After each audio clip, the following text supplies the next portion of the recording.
It's a new year. I'm the same motherfucker.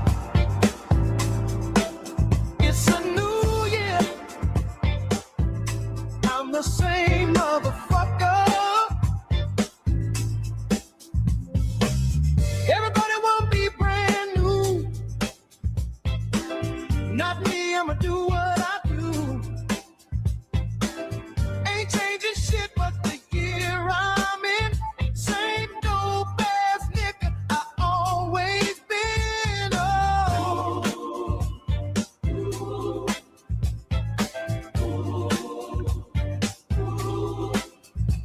I might change my clothes. I might change my home. But as for me, I'm the same fly ass motherfucker that y'all know.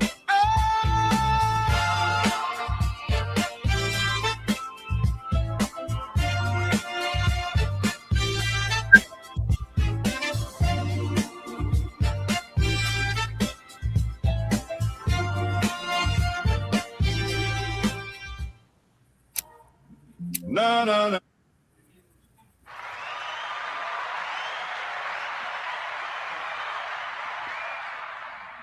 Welcome to Outlaw Radio. Another episode.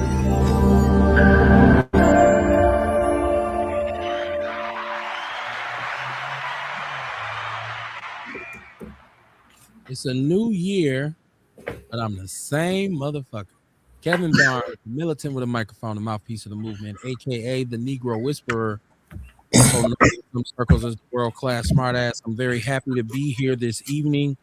Lord knows last week I forgot what day it was. I didn't even know where I was. That's why we didn't do a show last week. I got so lost in just my time off and just being just in my head. I didn't even know. My family, you ain't doing nothing. I was like, what's today? It's Monday. No, it ain't. It's Saturday. I had no clue. Shout out to Uncle Leroy, and this is a brother who's doing this on the internet now. And I thought what he did was dope as far as that song, and the message was dope. But welcome aboard, man. It's Outlaw Radio Live. 262-202-5131 is the number you can call. If you want to get involved, I got my people here with me. I got my Outlaw family. I got my brother Ken Black tapping in. I got to get him connected and hooked up. Mr. Carter, man, what's going on, OG? Peace. How y'all doing? Welcome to Outlaw Radio, where we talk that talk and we definitely walk that walk. Raising vibrations and elevating thought. Y'all better come on in. I'm trying to tell you, I am the black woman lover, the black man's brother, the culture teacher, the hood healer, the ghetto witch doctor, a real OG. Hey, mama, there go the sea moss, man. Y'all better tap in, family.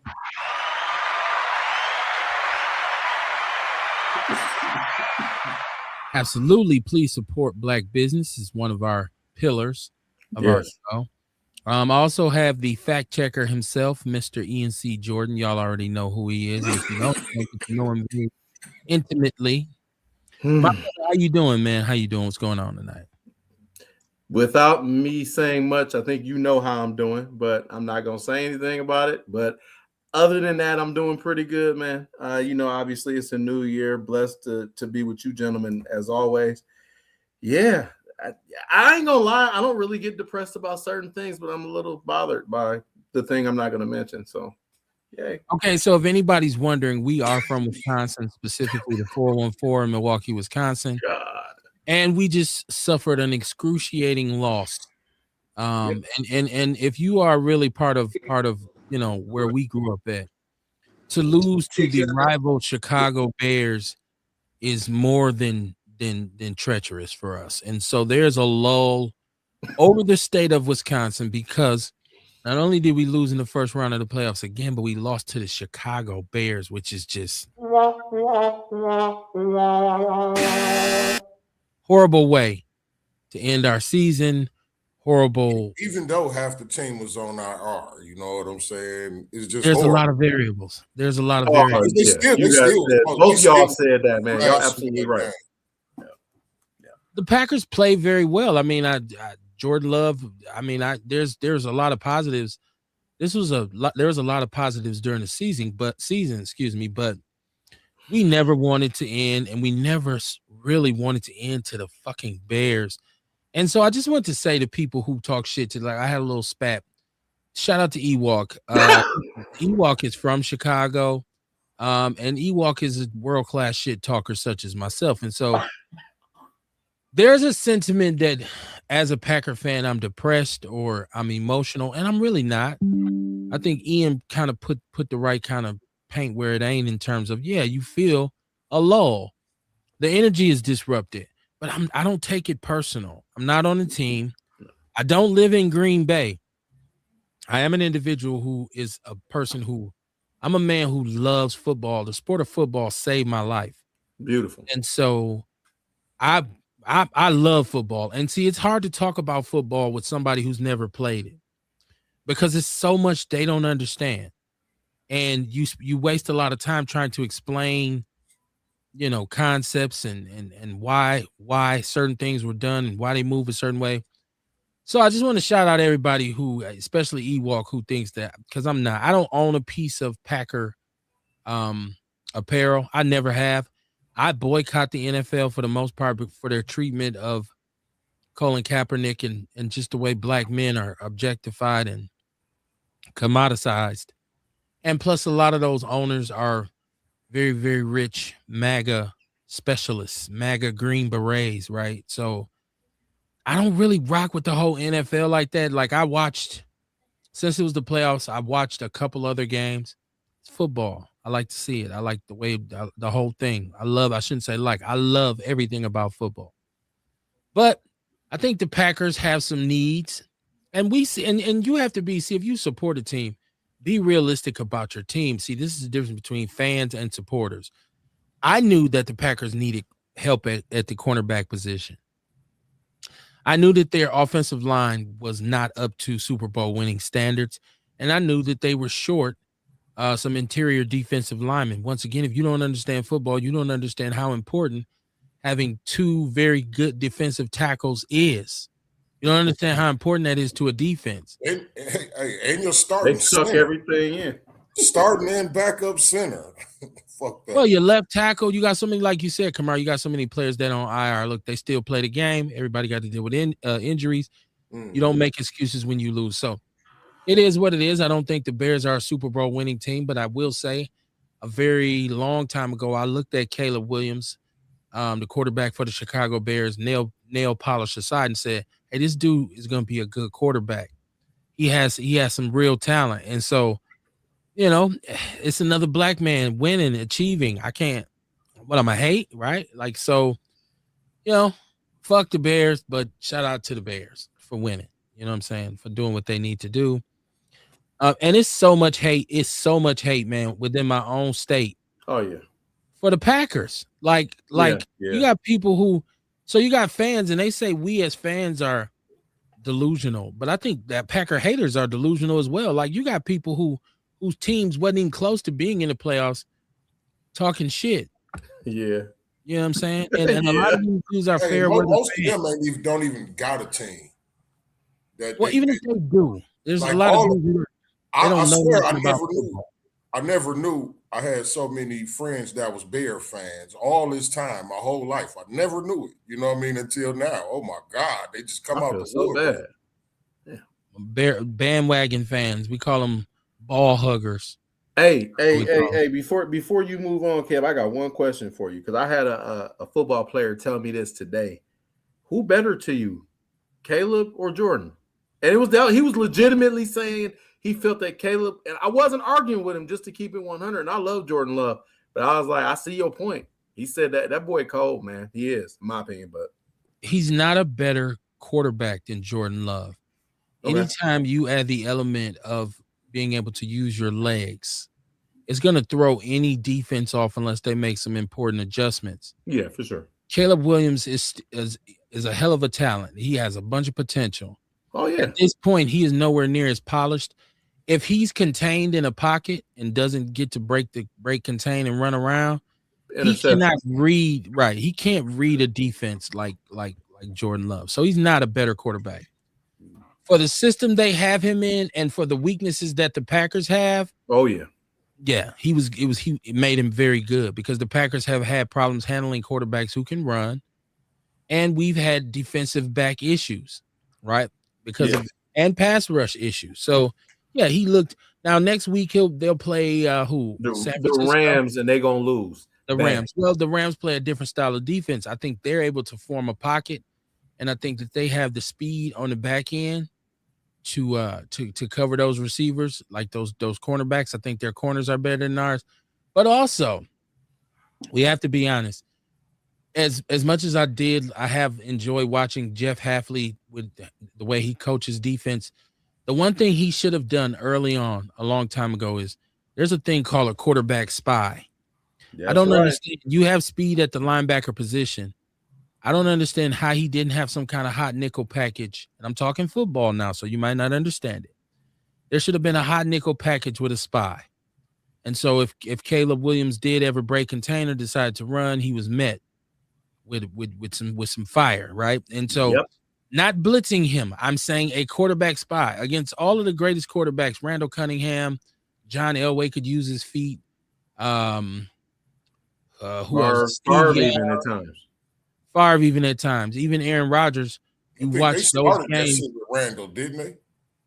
They started it actually with John Elway, as far as I can remember, with the quarterback spy, just to have you bringing in an extra linebacker or safety, and he's in the box, and his job is to defend him, the quarterback. That his man is the quarterback. So it's his job the whole game.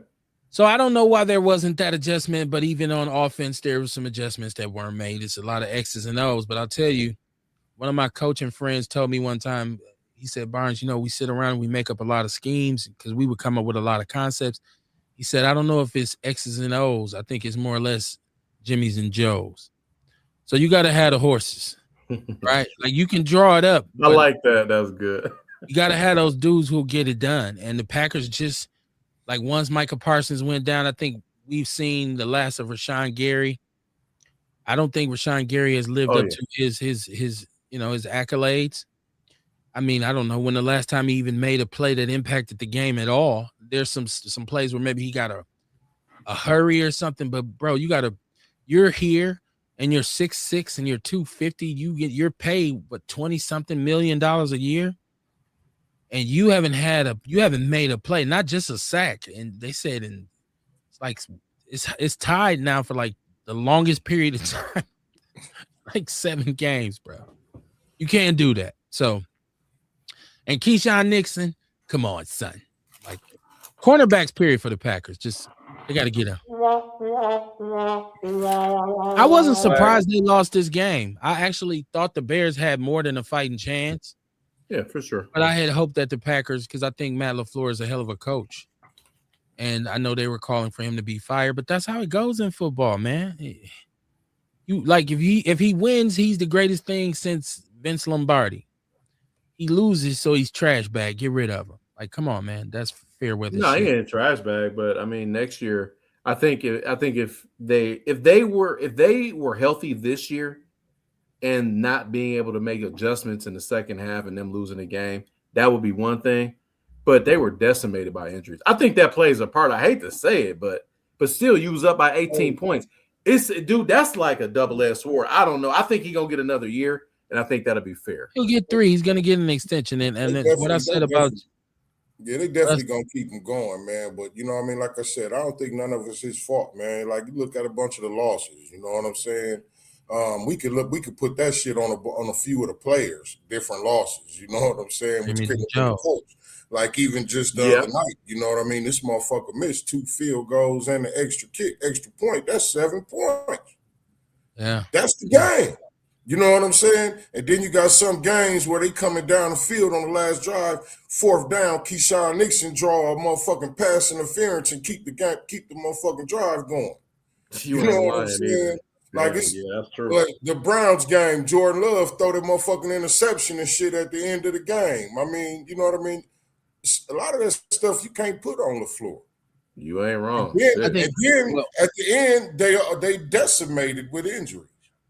Yeah, they are. Well, you talk about approach. people talk about approach because they want you to be aggressive, meaning they want you to call kill shots in terms of your play calling. But I think what they ignore is that if your offensive line is depleted, it's hard to kind of change up what you do. And you really, really need to be able to have an offensive line that can bang it out and run the ball late in the game. And their offensive line was just because of injuries or whatever, how they picked, or the Jimmies and Joes. Yeah. You just didn't have that offensive line so you could do that. And so, you know, it changes the way you call plays. Like you want Jordan Love to stand, but he got hurt because he was trying to Matt LaFleur was going for it. He's got him in the pocket. Some sucker gives up a sack, right? Like, so they didn't have, I think, personnel wise, the Packers weren't as great as we thought they were. They oversold this team to us. Because like I said, even on defense, once Wyatt, and I forget the other young brother, once he got hurt inside, it made it very hard to do certain defenses because you're not solid in the middle. So if we do get upfield on the edge, quarterback can just run. And we saw that a lot of times, just run right up the middle. And so, you know, it's football, man. It's X's and O's. My chat room is popping. Shout out to Brenda Peterson up in the Twin Cities, which is going crazy up there. I want to talk about that tonight. Oh, God. That. Ace Conley, he said, "What up, fellas? Fuck the Packers. There's some gambling going on." Yeah, everything is gambling now. Right? Everything. I think that dollar, that legalized betting is changing things, man. Ace crazy, bro. I love it. Who's this? This is Ace. He said, "Let me hit that blunt, cuz." He said they scored, 25 points in the fourth quarter. That goes to show you don't have closers. And it's mostly by him throwing the ball. You're able to run. Defensively, once Micah Parsons and Wyatt got hurt, it took the thump away from their defense. Like, so you can just run up the middle. You know, you can sit back there in the pocket, no pass rush, and then you got corners who just, man, blowing coverages. But I will say this to everybody who's critical. People don't understand how hard it is to play cornerback. It's hard to play cornerback in Pee-wee football. One of the toughest positions in football. One of the toughest. Yeah, quarterback and cornerback got to be the two that's just crazy, right? And so while I look at him and say you should be doing better, he should, but he's playing one of the hardest positions in professional sports. Cornerback is not easy to play, especially when you're dealing with dudes who run 4.4s and have 50 inches. Like those receivers, especially nowadays, those receivers are elite receivers. They would excel in any sport. Yeah. They're athletically, the NFL is freakish when it comes to the receivers. Half of them track stars too, Kev. That is wild to me, dog. Jesus Christ. Dudes running sub 4.40s is the norm now. Like if you got back in our days, you had a receiver who ran a 4.5, you'd be like, man, he's fast. Damn. Now they say he ran a 4.2 at the Combine. Oof. At the Combine, I'm sorry. Man, a 4.2, you're faster than a Jaguar. I mean the car, not the animal. Okay, so it's hard to play cornerback, but that's why the good thing about football is everybody on the field has to do their job. Yep. If your job is to cover, you need to cover. If your job is to get to the quarterback, I don't want to hear you talk about shit else except for getting to the quarterback. That's your focus. So, hey, man, be a long off season. We got a draft coming up. We're going to see who leaves, who goes, but I'm not emotional about it. I'm really not. And I'm not mad at, like, I want to fight about it. But you can't just talk shit to me like, oh, fuck y'all. And because people, the Packers. Y'all cousins, your parents is cousins. Right, they make it personal, like it's like, you know, and I'm like, nah, it ain't that serious. It's a football game, but I get it. I think a lot of it's what I call Packer envy. I think a lot of football fans envy the Packers because as a franchise, they've been so successful. Yeah, 35 years. Yeah, so I think a lot of like Bear fans can talk shit, but the Packers have won 2 Super Bowls since they last won their only one they ever had. So how many times have we been, and I say we, and I'm not on the team, but how many times has this team been in the NFC Championship game, been the best team in football? Oh, like 8. And the Bears have been just another team, what they call an also ran. They probably done been to the Super Bowl more times than the Bears been to the playoffs in that time. Well, it's just been that's a much. very good point. Yeah, I don't much know. more I'm just saying. I said probably. I don't know. No, I agree with. I think you. But I mean, that's something where absolutely you right. like, damn, maybe that's true. Like that's They've how been the top dog. No, they've been the top that's how dog. little they lose. I mean, they win. You know what I'm saying? It's like the Packers are the Lakers of the NFL. Like the Lakers are the most envious franchise in the NBA because, and the Celtics, like they have more success, more sustained year after year after year. This team is one of the best, and they have more championships. So shout out to all of the haters, man. You always got to acknowledge your haters. Shout out to y'all. Oh yeah, man, that's awesome. Yeah. Mariah, how you doing, cuzzo? She said, evening, fellas. I forgot to tell y'all I talked about the line, but you can jump in this chat room. It always pops. Ace Cooley said, I'm an avid Packer fan, but in the big moment, Jordan Love stinks. I can't say that because he didn't stink the other night. 4 touchdowns, no picks, like 340 yards. Diamond, y'all. He's had some issues in some big games. I mean, I feel like in the NFL, every game is a big game in the first place because it's always bright lights and cameras. So I can't say he hasn't shined in big games. I mean, it takes a whole team to lose a football game. Trust me when I say that. You can't point at. I think the one this year that really made me mad was early in the season when they lost to Cleveland and he threw, like Kamara referenced, he threw the pick at the end of the game. Yeah. And against Dallas, I think he did something boneheaded. Hey, McManus missed the field goal that game too. That could have won the game. You know what I mean? So, well, Jacobs has fumbled in some key moments this year. You know what I mean? Like you can't put that shit on the coach, and you can't put it all on Jordan. You know what I'm saying, right? Landon Deadman, what it do, brother? How you doing? He said, New Year blessings. He said, don't forget Joe Montana. Joe Montana, absolutely. The 49ers were like that in the 80s where you just wanted them to lose because they were so successful. Joe Montana was the man. Joe Montana was that dude for real. Yeah, he was. Shit. My cousin loved dude. I remember watching him thinking there'll never be a quarterback better than him. Yeah. Right? That's why I was so happy to see Brett Favre. Sonya Thrower, how you doing, my sister? She said, hi, guys. She said Green Bay was up and it was celebrating too fast. Yeah, when we was 21-3 up at halftime, you're supposed to win that game. Oh, yeah, you should. I was feeling pretty good. You should, man. Yeah, you know. That's why in football they say you got to play 4 quarters. The whole game. You have to play. Halftime ain't enough. You got to play 4 quarters. Any football coach will tell you that. You got to play 4 quarters. It doesn't matter how much we up at halftime. I've seen teams come back from 30 points, 40 points down at halftime. I played in a game one time where we were down 35-3 at halftime. And we won the game with 6 seconds left. I mean, it was many. Like, you don't know. When you down when you down in football like that, bro, it's not hard to come back if you got some dogs with you and the other team done fell asleep. I watched the Oilers do it to the Bills, and I wasn't surprised when I was watching that. I'm like, man, they some dogs over there. I watched that back in the days too. A good game. Yeah, but I think it's about as a coach. Because it's what we call adjustments. So if you've ever coached, you know at halftime you go in, you make adjustments. What worked, what didn't. What worked, but we got to do better. So you come out with that in mind. Yeah. And so how do you adjust at halftime?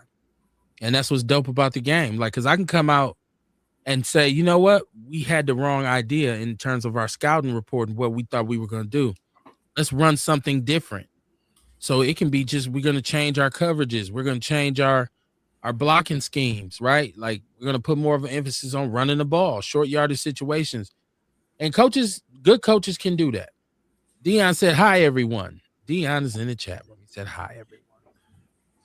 This is a 5-year exit for the Bears, though. The Bears have not been to the playoffs since 2020, where they subsequently lost to the New Orleans Saints in New Orleans 21-9. I think they lose to the Rams coming up. I think that's going to go. Let's hope. Because I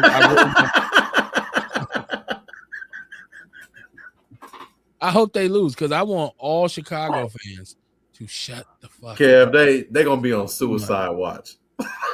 Besides the Cowboys fans, Chicago fans are easily the most annoying fans in the NFL to me. Dion says they didn't play 4 quarters. I seen 4 quarters. Yeah, the Packers did. That's why they lost. I'm not talking about the Bears. The Bears didn't play well in the first half. I'm talking about the Packers. You're up at half. You still got 2 more quarters to play. Got to play all 4. That was so especially the fourth. Especially the fourth. There has to be a sense of urgency in that fourth quarter. Yeah. Trying to make plays. Why are you here? Right. So 2026 is rolling, man. It's off and rolling. Today is actually the 12th of January, 2026. Yes, sir. Right? You've seen how this year started. Minnesota's going crazy. Yeah. The city of Minneapolis is going crazy. I've been looking into this whole shooting, this ICE shooting of this white woman in Minneapolis, because when I spoke to it, I wanted to make sure I understood the facts. So I've actually watched a lot of social media stuff. Cortez Rice is somebody who would come to Milwaukee during the times when Milwaukee was a hotbed for activism from 2016, up to about 2018, when we were, it was going down on the streets. And so I watch him, I follow him on social media just to try to figure out what's going on. My daughter lives up there, got a lot of family up there. I spent a lot of time in Minneapolis and St. Paul. I can tell you Minnesota is a way more progressive state than Wisconsin. The city of Minneapolis, St. Paul, the Twin Cities are way more diverse and integrated than Milwaukee and in Wisconsin. It's a whole different social dynamic, right? So, I mean, and you have them post George Floyd as well. So, and if it's a city like Milwaukee where it's majority minority, and somebody does something to us as foundational Black Americans, the outcry usually ain't that loud. But up there, there's still a lot of white people living in these neighborhoods. So when you do something to North Minneapolis or you do something to South Minneapolis, the whole community, the outcry is great. Now, we've talked about this Somalian kind of, I don't know what you call it. Would you call it an invasion or emergence? The Somali people have found a place in Minnesota, particularly in the Twin Cities, and they said, yo, this is where it's going down at. Some like we did as foundational Blacks with the northern part of America during the Great Migration. So there's that. And we know with Trump comes a lot of xenophobia, and there's a lot of racial, cultural undertones because Trump is a white nationalist. He's a white nationalist. I'm not going to even say supremacist, but he's a white nationalist, and he's implemented a white nationalist agenda. We saw this. We're seeing it consistently play out. So in a place like Minneapolis is bound to just it's like the perfect storm for this. Now, at first there was a report that this white lady had tried to run over an ICE agent or run away. We as Blacks know if the police say stop, cut the car off, and you don't, what happens? You get shot almost immediately, right? So for us, it's like, yeah, well, okay. But then we find out that that might not necessarily be the case, that she was trying to escape or run this officer over, who coincidentally had been drugged by a vehicle last year during one of these ICE situations. He had been dragged by a driver, so they're saying there may be some PTSD there. Let me go to my chat room really quick so I can make sure everybody's up in there. This is Ace. He said, I remember the Super Bowl when Atlanta had the Patriots up by 27 and came back and won. These are the games that I would rather get blown out than to lose like that. Yeah, I mean, I remember that. I don't know if I want to get blown out. Right, like I prefer we just look like I fought. You know what I'm saying? I fought back. He said, "I prefer that we didn't lose." And you a fool. I prefer not to lose. Oh, come on, you crazy? I know I'm saying instead of he said he'd have rather got blown out instead of losing like that. I'm like, shit, I'd rather look like I had a fight. You know what I mean? I was fighting than to just get my ass whooped. I'd rather win. Come on, you a fool. I'd rather win. Like I don't think there's a good way to lose. Like I'd rather. Because blowouts hurt because you got your ass completely throttled. And close losses hurt because you say we was right there. Like, man, we was so gave close. It our best. At least you gave it your best. Right. Y'all gotta see y'all faces when y'all be saying this. They all feel the same. Like all losses feel like losses. They all fucked up. At least we didn't get blew out. Like if you say that in the locker room or on the bus, at least we didn't get blew out. Somebody gonna say you'll get your ass whooped. Right, shut your ass up. Right. Get off the bus. Pull over. Like nigga, walk home. That baby girl off the bus, right? Oh man. That baby girl off the bus. Right. Get off, sis. Mama Jenkins said, "Good evening, my Outlaw family. The Green Bay Packers cleaned those lockers out, and so did the Eagles. But Milwaukee got 6 killings already, and today is only the 12th day of the new year. And the mayor and chief looked real foolish in the news release." Deion James says, "I'm gonna talk about that too, Mama Jenkins." Deion James said, "I think the Bears played like that on purpose." And Mariah said he should definitely keep his ass from in front of vehicles if he's been in an incident prior to that. Yeah, it shows a couple different things. Number one, it shows the double standard involved when a white person decides to not obey. Like they tell us when we have problems with law enforcement officers, you should have just obeyed. Well, the officer said don't run and you ran anyways. Do what you're told. If he said cut the car off and she didn't, or get out the car. Now there's this thing about her wife getting out the truck, coming around, going at the officers, being very vocal, doing what white people do. And we've seen white people talk real reckless to law enforcement officers. God damn it. I have rights. I'm a citizen. Kiss my ass and all of that. The stuff we get shot for. So there's that double standard, but there's also this thing with ICE, man. This Trump's whole people against the government thing is intriguing for me to watch. Like, does Trump really want to? He wants to use his military might against the American people. Like the way ICE is operating, and there's a lot of talk about what's constitutional and what's not. And they're not sworn law enforcement officers, and they really can't arrest. They're not deputized to do any of these things. Trump doesn't seem to have any interest in what's made America what it is, which is the basic rights that people here have. The right to due process, the right to fair and equal law enforcement or policy and procedure in terms of executive orders, and saying I don't need the people who represent the people to even have a say so in what I do. I'll make my own decisions.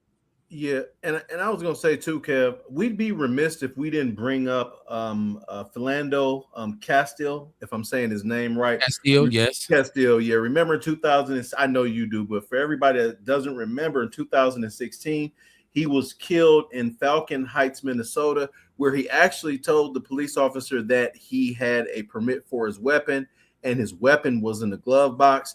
He was told by the police officer to grab his weapon and pull it out. Then the police officer told him to stop. Mr. Castile reached for the weapon, and then he was subsequently killed. So Minnesota just has a history of this kind of shit. You know what I'm saying? Murdered in front of his 6-year-old daughter, and the officer involved was exonerated.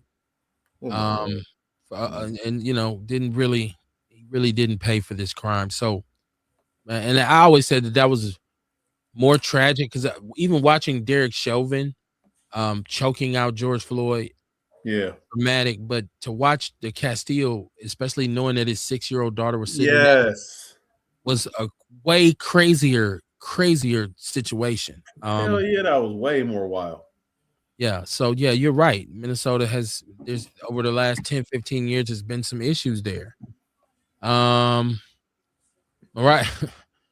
Johnson said that he should definitely keep his ass in front of vehicles. I think I read that one already. You did. Okay. Ace said, so did we lose that game or did we give it away? I think it's a little bit of both. Both. You lost it because you didn't win it. You gave it away because you didn't do what was necessary to win it. You didn't cover. You didn't block. You didn't make your kicks. you didn't do what you were supposed to do, so you lost. Yeah, you lost it. Usually it's a little bit of both in terms of losing. You give them some and they take some, so it's both. Carrie Walker Jones, how you doing? She said he wants an uprising so he can gain ultimate power. He's taking his tactics right out of Hitler's handbook. There's some parallels here that people are not calling out. Nope. And I think it's very hypocritical of a lot of people in this country to not call out Donald Trump and his regime for some of the things they're doing, because everybody else up to this point has been called out for any and everything. They were mad at Barack Obama for wearing a tan suit. So, and you wonder, what is this effect that he has on people that refuse to say, hold on, man, enough is enough. You are destroying our country. And I really believe he's fundamentally tearing at the fabric of this country because it's creating so much in-house animosity. In a year when we've seen political appointees being murdered in cold blood for, in essence, their political beliefs. That should be troubling to people in America. But I think white people, and I will continuously blame this on white people, and I don't care how people feel about it. I think this is a time when white people have shown what's behind the curtain for them. And it's not a good look for them. And I know that there's some white people who don't like Trump, who are very vocal about Trump and his policies. If the shoe fits, buy a matching purse. Yep. If you don't feel this way, I'm not talking to you. But overall, just like when something crazy happens in our community, even though it may not have been one of us, it's a bad look for foundational Black Americans. It is what it is. I think Trump is a bad look for white Americans. Why would you say something like that, sir? Maybe because today or yesterday he said the civil rights movement led to white people being treated badly. He just said that dumb shit. Right.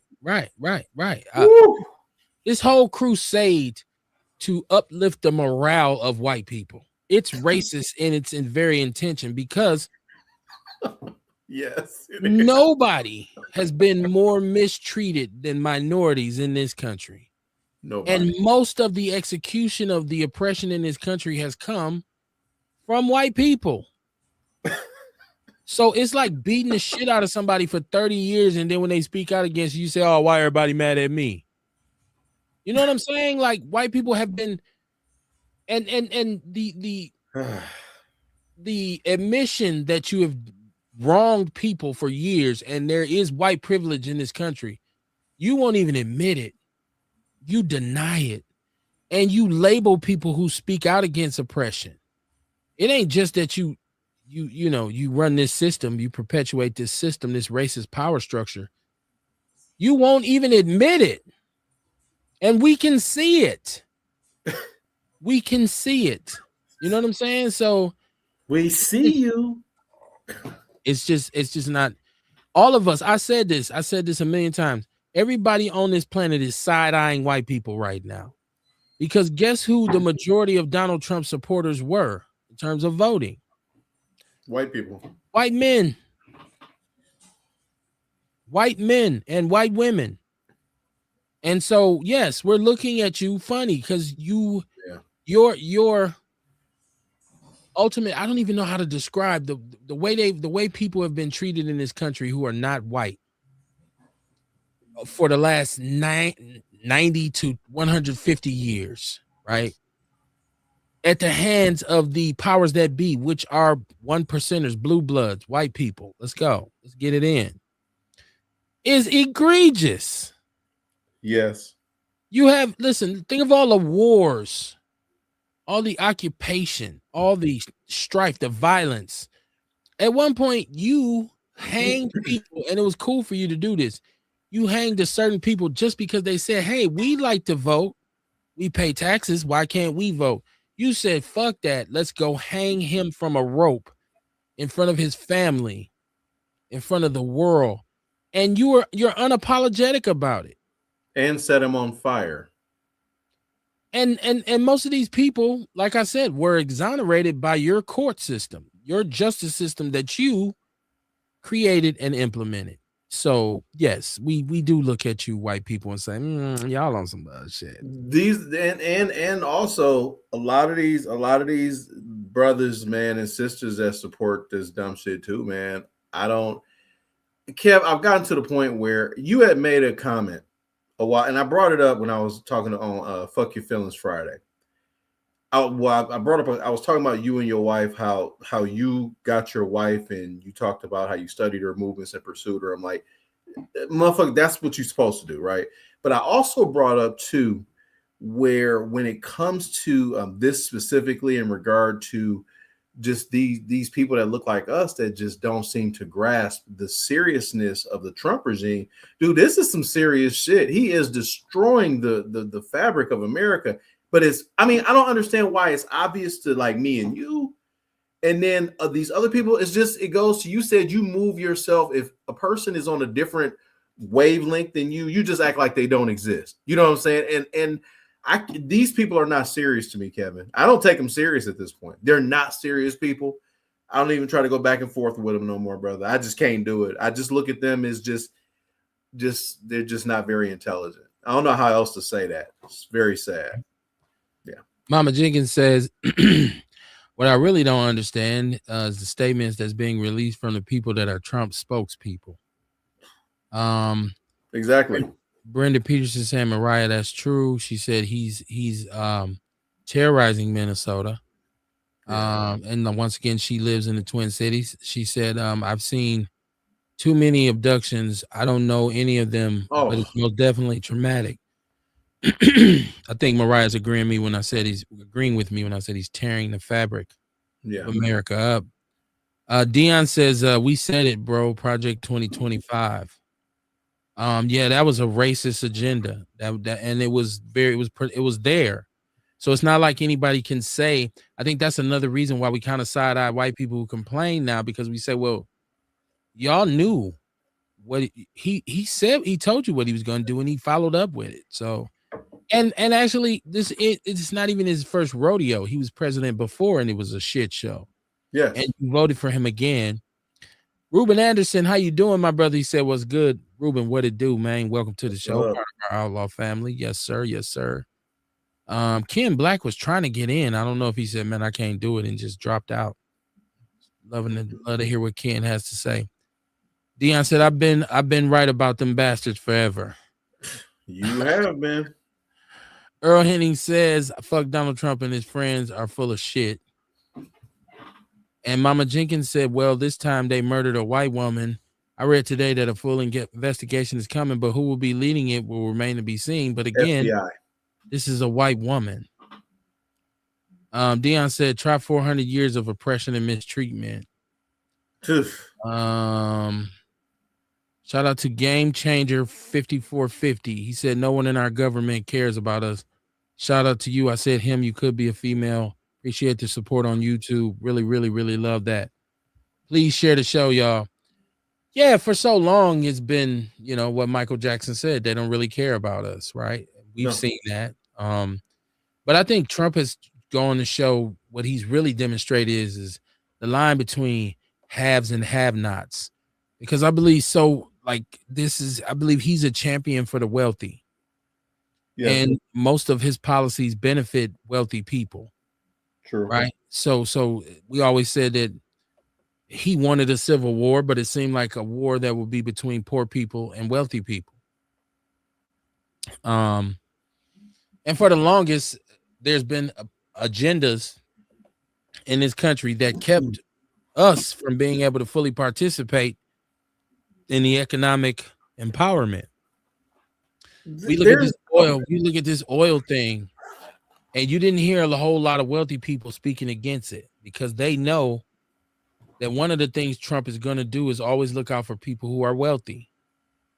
You know what I'm saying? So this oil money will transition down, and it'll trickle down and have so many effects on wealthy people who have money to invest, who are friends with investors, right? It's the good old boy network. It's going to be a boom for them. there has to be a moment where the bullshit stops, though. And where's this at for Trump? Where does this stop at? Is it because I feel like the American people have a responsibility because we actually voted this dude in. We unleashed this plague. We need to put a cap on it. So whether it be midterms or the upcoming elections, we need to really get. It's going to be more important to vote, to get out and vote this time than it's ever been. I don't want to hear about your aluminum foil hats about why don't vote and it ain't gonna help and they do what they want to do and this and that. You got to vote. You have to stop making up excuses and do you it. Have to vote. You got to get out. And I wanted to add something too. Now I'm looking at USA Today. There's an article that came out about an hour ago where it said Trump said DEI, civil rights policies hurt white people, and do they? One. But the second thing I wanted to add is something you had mentioned. You were talking about the midterms. I have a theory about the midterms, and it all ties back to Tina Peters in Colorado getting arrested. Remember when she got arrested or whatever, yada, yada, yada. I think we all joked and said that she would get pardoned by Trump. And for everybody doesn't know who Tina Peters is, she's the old white lady that went to tamper with the voting machines in Colorado because I believe she was the head of the voting commission. So Trump did what we all said she would do. He would do. He pardoned her. With that said, the Republicans like to project and they like to say certain things. If they say it, they're just testing it. So when they do certain things like tamper the voting machines, and I'm tying this together just to bring up a point, I am about 75% certain there will be no midterms. Trust me when I tell you that. I think we are getting to a point where we're not going to have midterms in certain places. It's already happened in Florida where they had an election that was postponed because I guess DeSantis is trying to he's trying to rewrite the maps or whatever. He's doing it now, but on a wider scale. And I was paying attention to like these smaller elections because they like to do their test runs. And I think that's something that they're going to at least attempt. I'm not sure if they're going to do it, but I'm about 75% just considering how corrupt this administration is. What do you think? I would hope if there's no midterms, the American people's voices will get so loud that they can no longer be ignored. Yeah. And under no circumstances should we ever accept any policy or legislation to be passed or put into play without us having a say so in it. Yeah. Mostly because of the taxation. Yes. Because at the end of the day, this country operates off of our dollar. And we all pay taxes of some sort. This is my problem with the city of Milwaukee, in that we as taxpayers in this city should demand so much more from our leadership and let them know that if they don't do what they need to do, not only will we stop voting for them, we'll stop spending our money with them. So an economic boycott has long been overdue in this country. And America, if it's about capitalism and it's about free enterprise, it's about money, we can do this. We can shut this country down. We can say, you know what, until things get better, we holding our bread. There's so much possibility for that. We just have to get over this kind of tit of convenience that we refuse to stop sucking on. America loves convenience.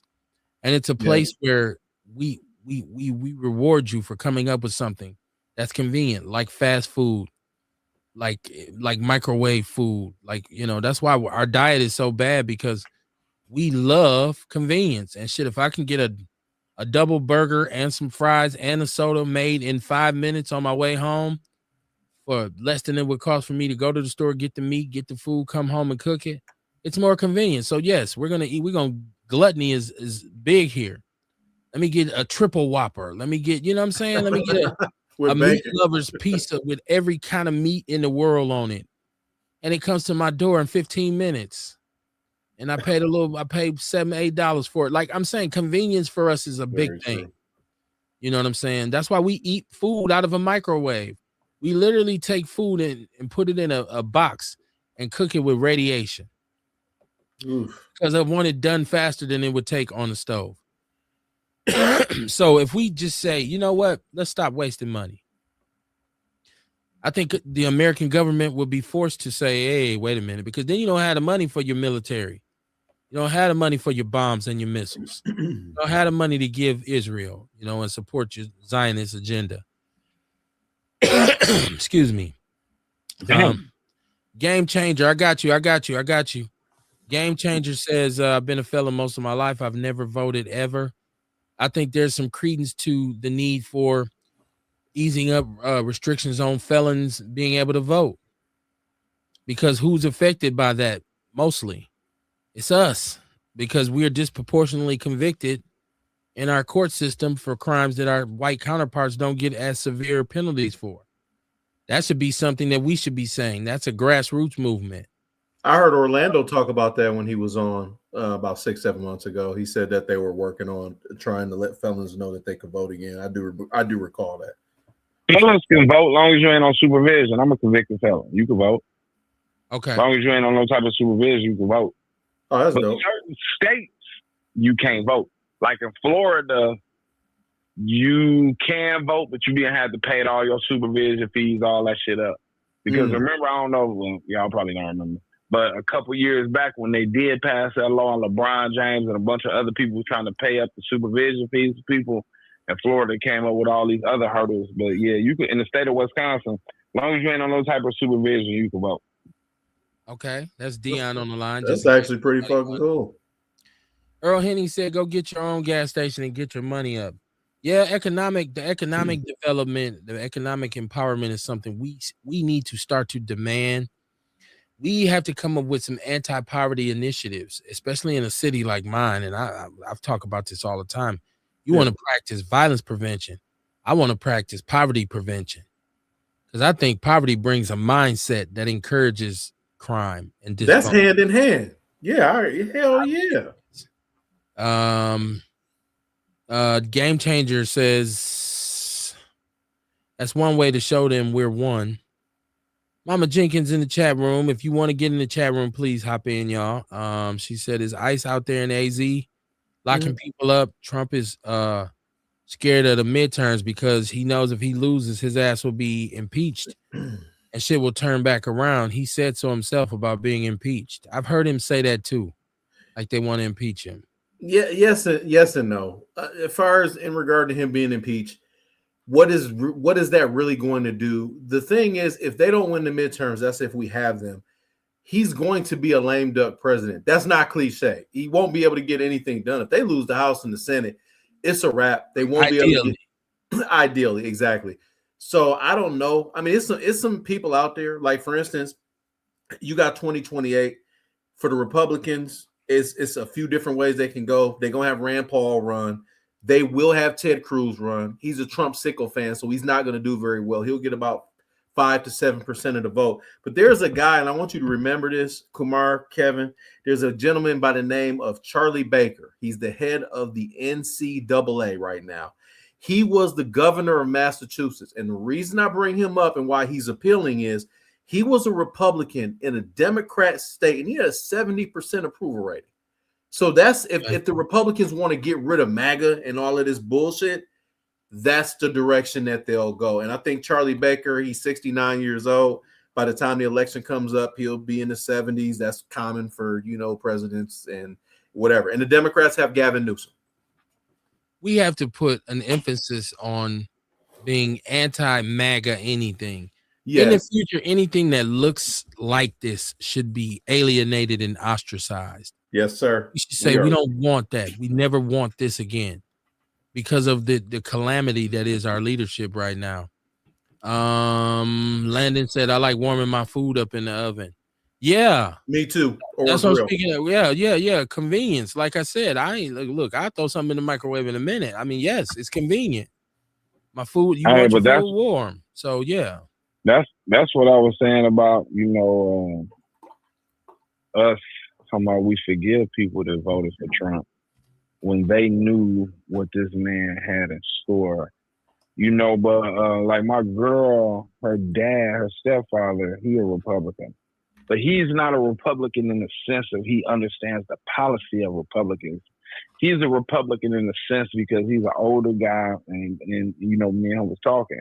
He was like, well, Martin Luther King was a Republican. I was like, so he's one of those older You know what I'm saying? Where he really don't really understand the policies of things. He might have an idea, but he ain't sat down and know nothing about Project 2025 or know what's going on, know who Stephen Miller was, or what's the other one named Voss. You know what I'm saying? Like, you know, he don't know those things. So he's basically doing it out of basically tradition. And a lot of white people are doing it out of heritage, you know. And that's just like the other day. I wish I could. I was trying to share some with Dr. LeGroux on there, Dr. Joy LeGroux, because I always be talking about, you know, post-traumatic slave syndrome. You know what I'm saying? She was just breaking it down. And like when you really sit back and think, you know, we went through slavery, we went through Reconstruction, we went through Jim Crow, we went through redlining, we went through the prisoner pipeline, the war on drugs. Man, we've been through, us black people. You know what I'm saying? We've been through so much systematic things to try to, you know, destroy us. You know, it's just crazy, you know, just like how when you was talking earlier, Kevin, and you was sitting up there talking about how like, you know, and they was talking about like Rosewood, and they was talking about little towns, you know, the Memphis massacre. They was talking about things that happened in Oklahoma with the Black Wall Street. They was talking about how white women are just accused black men of doing these atrocities, and then later on and find out that they're true, but these people want to kill 50, 100, 300 blacks, you know what I'm saying? And, you know, the whole thing, and like you guys were saying earlier, you know what I'm saying? It's just sad that, you know, some white people can, but most white people can't. And, you know, I've been going ham on them on there. I'd be like, I don't even care if they keep saying me, because they be talking like, shut up about Milwaukee. Don't say nothing about Milwaukee. Don't worry about Milwaukee. I don't give a fuck if we all kill each other up in Milwaukee. Don't you say nothing about it. You worry about out there we all cow fucking and doing all that shit. Stop. You know what I'm saying? But white people, they, and I, you know, and the sad part about it though, I don't even think maybe in our lifetime, and they really don't. They are naive to racism, though. I swear, dude. You know what I'm saying? Like, I used to be talking to them when I used to work out there in Grafton, and you know, they'd be like, you know, and I just used to test them, like, you know who Emmett Till is? No. You know who this person is? No. You know, they just know about Dr. Martin Luther King and a few others, but they really have no idea about our heritage, man, and some of the things that we went through, you know, facing this country, and we still face it. You know what I'm saying? Like, the system ain't letting, I ain't gonna say the system, but the United States ain't let up off our neck, period. And I'm not gonna lie to you. I am anti-American. I don't care if we live here or whatever. Somebody needs to put the United States in their motherfucking place, because they just go around bullying everybody and think they can just do shit and just get away with it. And I'm talking about, man, if y'all knew some of the atrocities that America has committed, from going back to Vietnam, to North Korea, to Iran, to Iraq, over there to Afghanistan, I'm talking about Egypt, Turkey, I'm talking about, it's so many things that these people have played a part in. And, you know, just like they sit up and they talk about Africa and they talk about this, and the other, you know what I'm saying? Right now, we're seeing something, and that's why I love my imagination, because my mind, I look at it like right now we live in 2025, but I try to envision us back, say, 16, 15, 1400, and we go conquer this place and we drain the resources. So we don't went over there and invaded Venezuela. Before you know it, Venezuela, maybe 50 to 100 years, we'll be gone from here, and if the world is still existing, Venezuela will be like South Africa. You know what I'm saying? The people went over there and invaded and took all the resources. The white folks moved over there, and they feel like they wrong. You know, like if you ever watch some of the things that's going on in South Africa, white people are upset over there. They feel like this. You be like, God damn. Like, woo. That's why I can't stand them motherfuckers, though. But that's my soapbox. So I'm going to mute y'all while I finish doing my little push-ups for the night. Okay. Game Changer in the chat room says he can't vote. Said he never have been able to. Florida won't let him. State of Florida. What up, Florida? Right? One of the craziest places in this country is Florida, y'all. They don't even start. Yes. It says, did y'all hear the government is canceling certain people's passports without warning? Anybody traveling out the country, y'all need to check the status of your passport before getting all the way to your destination. Other words, you will be detained and deported. Yep. I don't have a passport. This is in the chat room at Chin Chang City. Link, please. Chin Chang City. Now that's a hell of a catch. That's a hell of a handle. I don't. You can share the show. It'll give you the link when you hit share. It'll give you the link on Please share the YouTube. Yep. Yep. Earl Henning said the only thing I cook in the microwave is popcorn. Hey, I will use the microwave. I'm an American. I was raised on this. Like I said, I was raised on the tit of convenience. It'd be me parked in the drive-thru. Talking about no, I said cheese too, right? I speak to it because I know I'm part of it. Mama Jenkins said, and now we're going through food deserts in the city. The food buggy will be at the bus stops. You ain't lying. It is She ain't lying. 2026. This is Earl saying it's 2026, bro. Mama Jenkins, you're right with the food deserts because we just seen that the Aldi over here off Sherman Boulevard it closed yesterday was the last day for Aldi. There are food deserts in the city. We know Pick and Save in the hood down on 35th and North. Is that where it was? 35th and North was closed. The Walmart on Silver Spring was closed last year. The Walmart grocery store with the grocery store to it, the super center. Yeah. Food deserts. So go to the gas station and get you some vegetables and some fresh fruit, right? Like go to the corner store, right? Get out the liquor store. That's the right spot had food there, but y'all are closing down. That's what's happening in Milwaukee. See, and once again, we don't hold our leaders accountable because I don't see an anti-poverty initiative. I see a pro-poverty initiative. The poorest communities continue to be just beaten down. Not only is it jobs leaving, resources are leaving. Do y'all understand? We don't really even have a hospital in the city anymore. They've relocated to the surrounding suburbs. St. Luke's and St. Mary's. Okay. They're on the east side of St. Luke's on South 27. Right. But I agree with you. I agree wholeheartedly. There's been a systematic removal of medical facilities. And I remember growing up, you had Mount Sinai, you had St. Michael's, you had the Freighter, which was the county hospital, which we still have Freighter. It's on the edge of the city, but it's here. But you go to the suburbs now, you go out in Butler and you go out in a lot of these suburbs, you see huge medical facilities, Aurora, and you say, when did they build this shit? Well, they built it when their people left here. So you taking that now, grocery stores close, and it's always funny that it say theft is part of it. If that's not a message for our mayor to say, man, we got to do something about this poverty.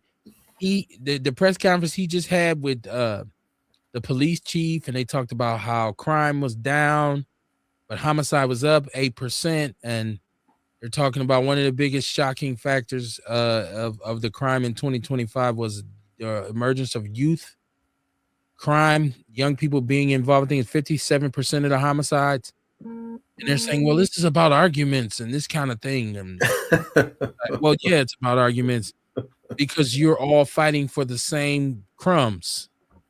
Yeah, they're arguing over the crumbs that's left. Yes, you're right. He says anything. He really truly I mean, he's just proven not to be somebody who speaks to our soul. I don't see him as somebody who speaks for it. I don't feel like he's an advocate for us. No. Might be. I don't hear him speak to the soul of the people. Right? I just don't. He doesn't seem like there's no real pro-black agenda in place down there, even though a black man is at the head of the table. You would think.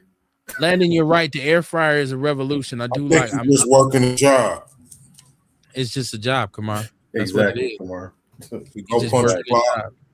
Right. You know, and it's just like any other job he do what his people tell him to do. Yes, I meant to ask you too, bro, since you had, I know that's gonna hit your revenue as far as your pockets with the Sherman Phoenix. I mean, with the little grocery store, because you had your product up in there, your Vitality. So what you gonna do? You know, you got it somewhere else, or you know what I'm saying? You brainstorming with the little grocery store right there, the OGs, Clippers. I mean, stuff like that. You know what I mean? Like I don't let nothing like that bother me. You know what I'm saying? Like I had some products in there, but actually I hadn't had no products there in damn near a year. You know what I'm saying? Because see, Because see, look, here go another issue. This might be something we want to talk about too, right? Or maybe not. But like here's the thing, right? And here's why I don't. You know, the health department down there, they got many different inspectors. And all the different inspectors go by their own rules, their own, you know what I mean, guidelines or whatever. Like this may be important to one where this one ain't important to another one. Well, at my store right down the street, my labels are good to go. But the other health inspector there at the store said something was wrong with the labels, but they never said what was wrong with the label. So it scared him, and we just stopped doing it. And so, okay. I was talking about Aldi's, but I did see a post from the owner of the black grocery store in the Sherman Park neighborhood that said we need support. We need for people to come and shop with us. So, Dion, that's a good point. But I was talking about Aldi's grocery store that's about to close, and they're saying, well, Capitol, the one on Capitol is still open. So, you know, it's just not, you know, it's making big areas, large areas with a lot of children who are in need of sustenance, is making it harder for their families to have access to fresh produce and vegetables, like, you know, fresh fruit and vegetables. So, but no, that we do need to support that black grocery store. What's the name of it, Kamar? I know you were rocking with him for a Sherman minute. Park Grocery. You said what? Sherman Park Grocery. Sherman Park Grocery. Okay. And the OG's Clipper. I've never been there. I've never been in there. Hey, dig this, right? Something just came to me, right? We talking about a food desert. Like, I don't think nobody really, let me say this right. If people in that community really needed that store, I feel like they would have been going. Like, you know what I mean? How many people was patronizing? You know what I mean? Everybody screaming support black business and all that. But what about all the people that was in the neighborhood already that probably wasn't even going there? Like, did they really even? I mean, I don't know. Like, I don't know if I said that right. If it came out right, it may have came out way fucked up. Because No, that came out right, because when we moved to 28th and Meineke, it was a OG name was AJ, and he had a corner store. There was a gas station that was owned by the Arabs. We went to AJ. You know what I'm saying? Like, my mom would get groceries from AJ's store, and she would tell us, don't go to the gas station and don't go to the Walgreens over there on North. She'd be like, go to AJ and get the product, and that's it. And we did that for years. Like, she never allowed us to go to no grocery store. She was like, he right there. You can walk to the corner on 28th Street, and you can go get whatever you want. He had bologna, cheese, candy, fruit, you know what I'm saying? He had everything you need. He had a little store, and that's what I'm getting at right there. Yeah, you know what you're I mean? right. Like, you know, we need to have that unwritten code we was talking about. Yeah, you know what I'm saying? Like, we should be fucking with people who we know, and we should be there fucking with black people. We should be on that code, that unwritten code. We ain't even got to talk, but shouldn't even have to talk about it. But I mean, and then there's a lot of things going on too, right? Yeah. Like, talk about different black businesses. I see a lot of businesses, they say they open from a certain time and then they don't be open. Oh yeah. You know what I'm saying? That may make people stop going, stop supporting you, because they can't count on you to be there, be open.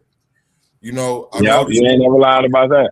Because I noticed in the comments it was a lot of people saying that they was going, you know what I mean, and the place wasn't open. So like it'd be a bunch of other small stuff I feel like that we really got to look at. You know what I mean? And then like, yeah, I'm gonna leave it at that before I go left. You batting 1,000. Even with some of the big box stores though, because I said today that I don't want to go to another. You know, if I got to, I'll stop. But I don't want to go to Pick and Save in Midtown. I had to go down on East Capitol because today I worked at a different school that was close to that. That was close to that Walmart. And man, listen, you got 1 million motherfuckers in the store with 3 lines open. You know, but they condition us to accept this type of garbage ass service. I was like, I don't want to go here. White people You go to a white community, and you know we're not always saying white ice and cola, but it could be one line, and they could be 7 people, and they'd be like, step down to aisle 3 and 4. They open it out because they don't want the inconvenience. You know what I'm saying? Like Quick Trip is another place like that. You go to a guy, I hate going to a gas station with an old man. They got that goddamn lottery thing in his back pocket.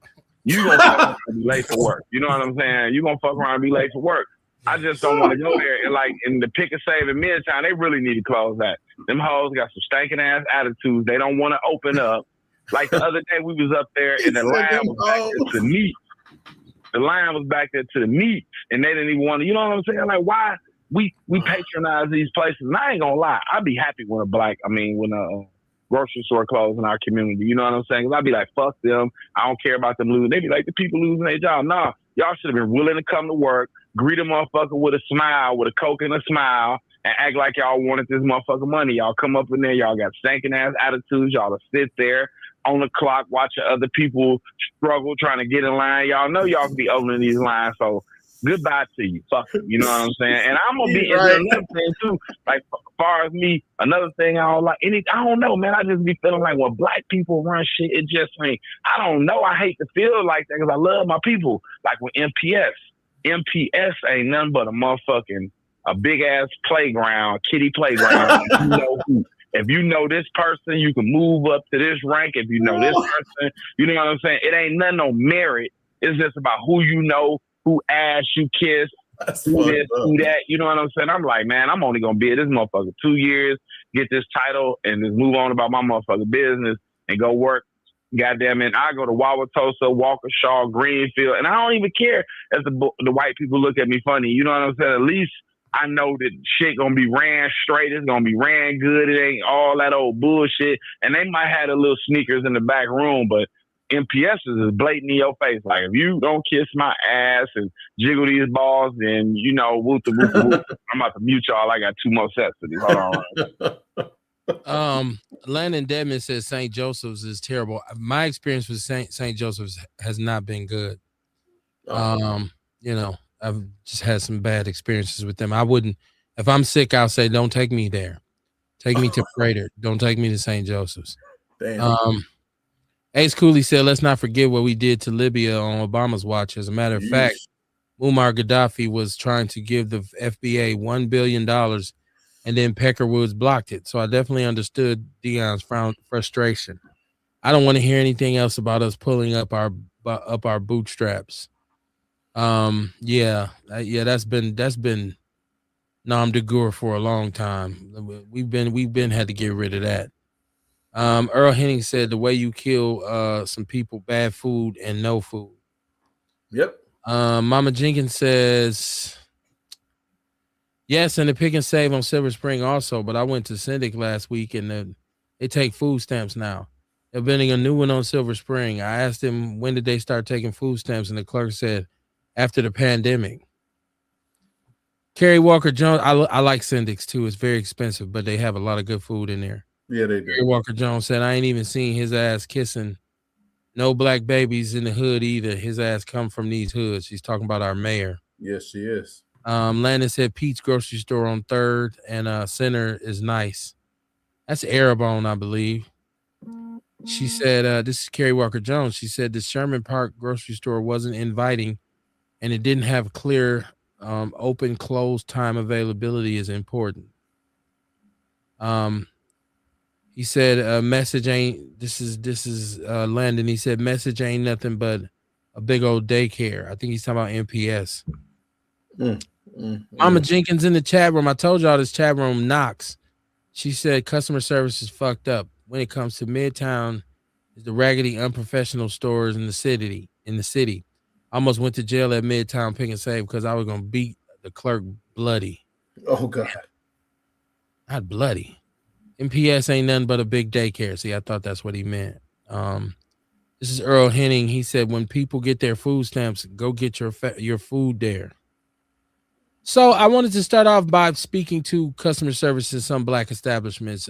Yes, there has been an issue where we go in stores and you see us and we're employed and you say, man, this is fuckery. Some of the attitudes that you encounter from people who look like us. That is very true. Yeah. I'm not gonna say that as soon as you put black management in place, everything goes downhill. I'm not gonna say that. No. But I do think that there needs to be some understanding from owners and managers to their employees that, hey, the only way this store stays open is by these people who you getting smart with.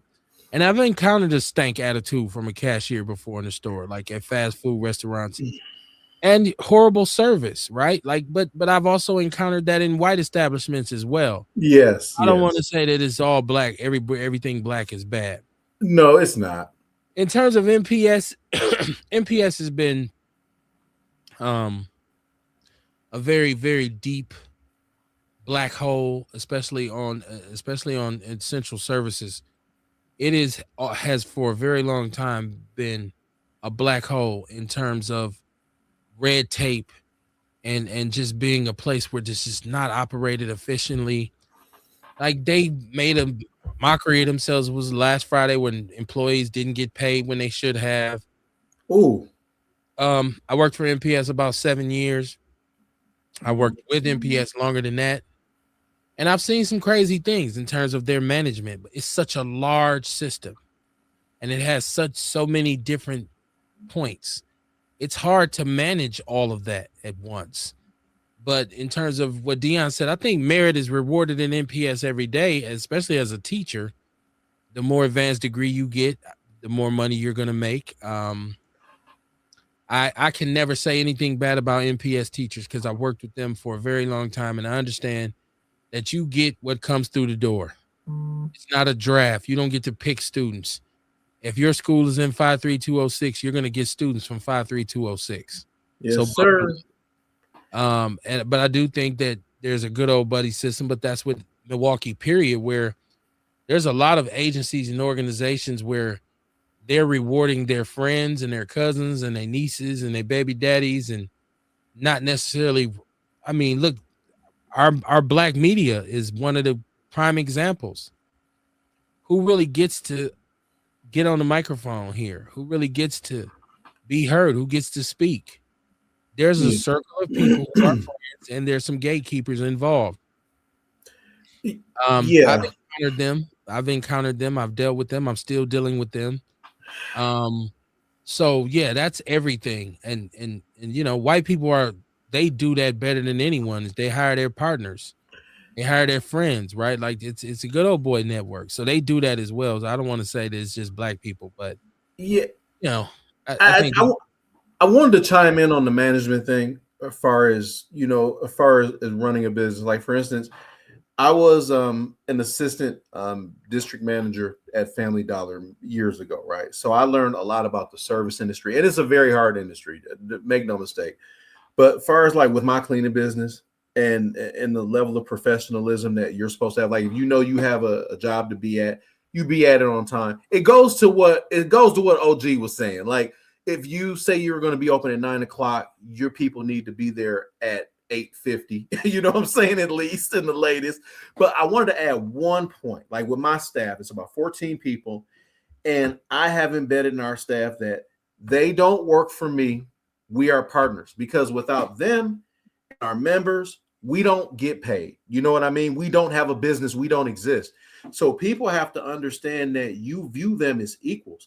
Even people that quote unquote work for me, we're equals. I need you. You know what I'm saying? Just like you need me to manage and to help bring in business and to manage things accordingly, I need you to be professional. I need you to show up on time, and I need you to engage with our members so they want to come back every day.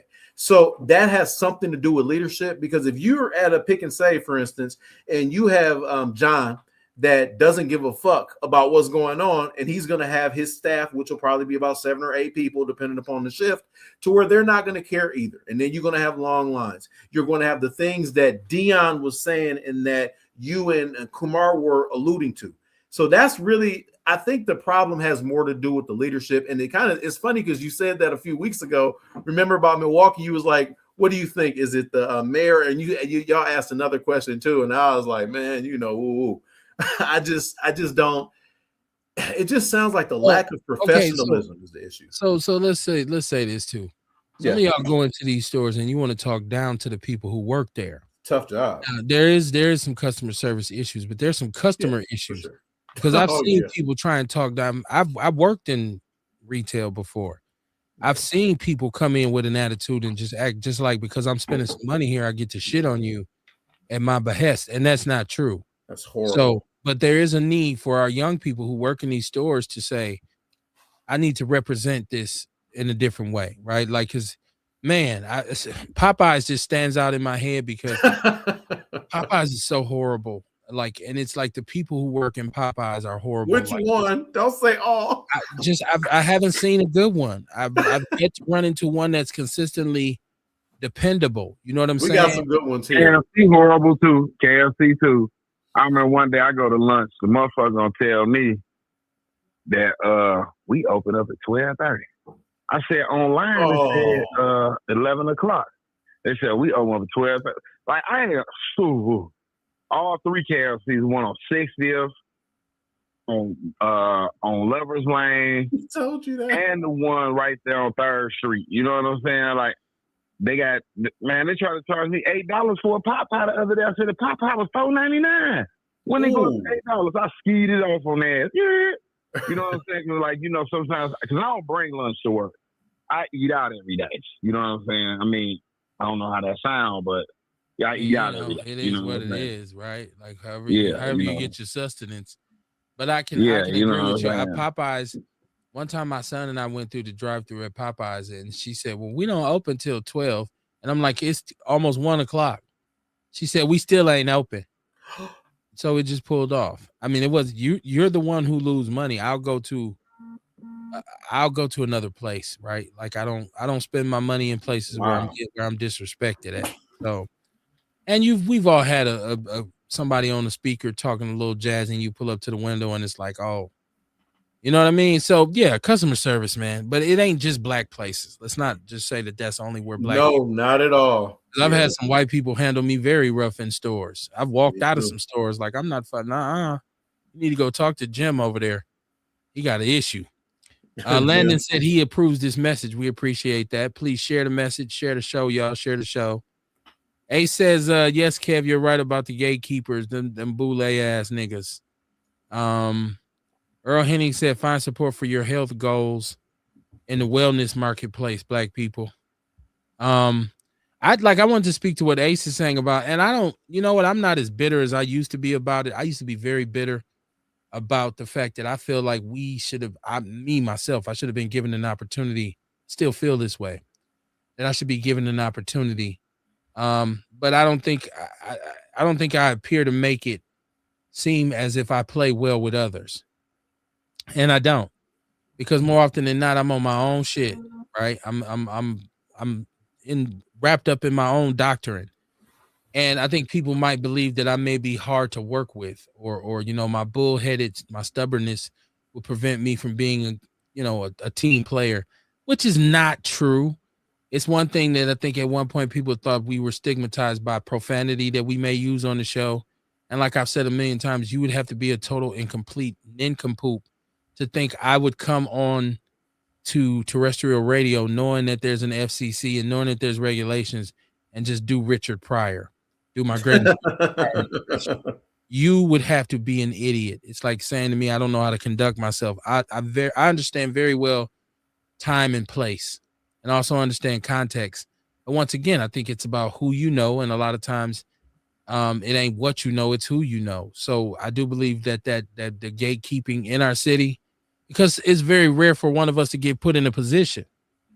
So I think a lot of times when we get put in those positions, we kind of get full of ourselves and lose track of who because we should all be, it should be each one teach one. But I do believe I believe in the fact that holds Milwaukee back. We talk about this being a city of silos. And if you understand that kind of city of silo, that kind of scenario, that kind of environment, it just means you got a bunch of different entities that don't work together. They don't work together at all. They all operate independently of each other. That's why we don't get a lot of traction on a lot of things in the city.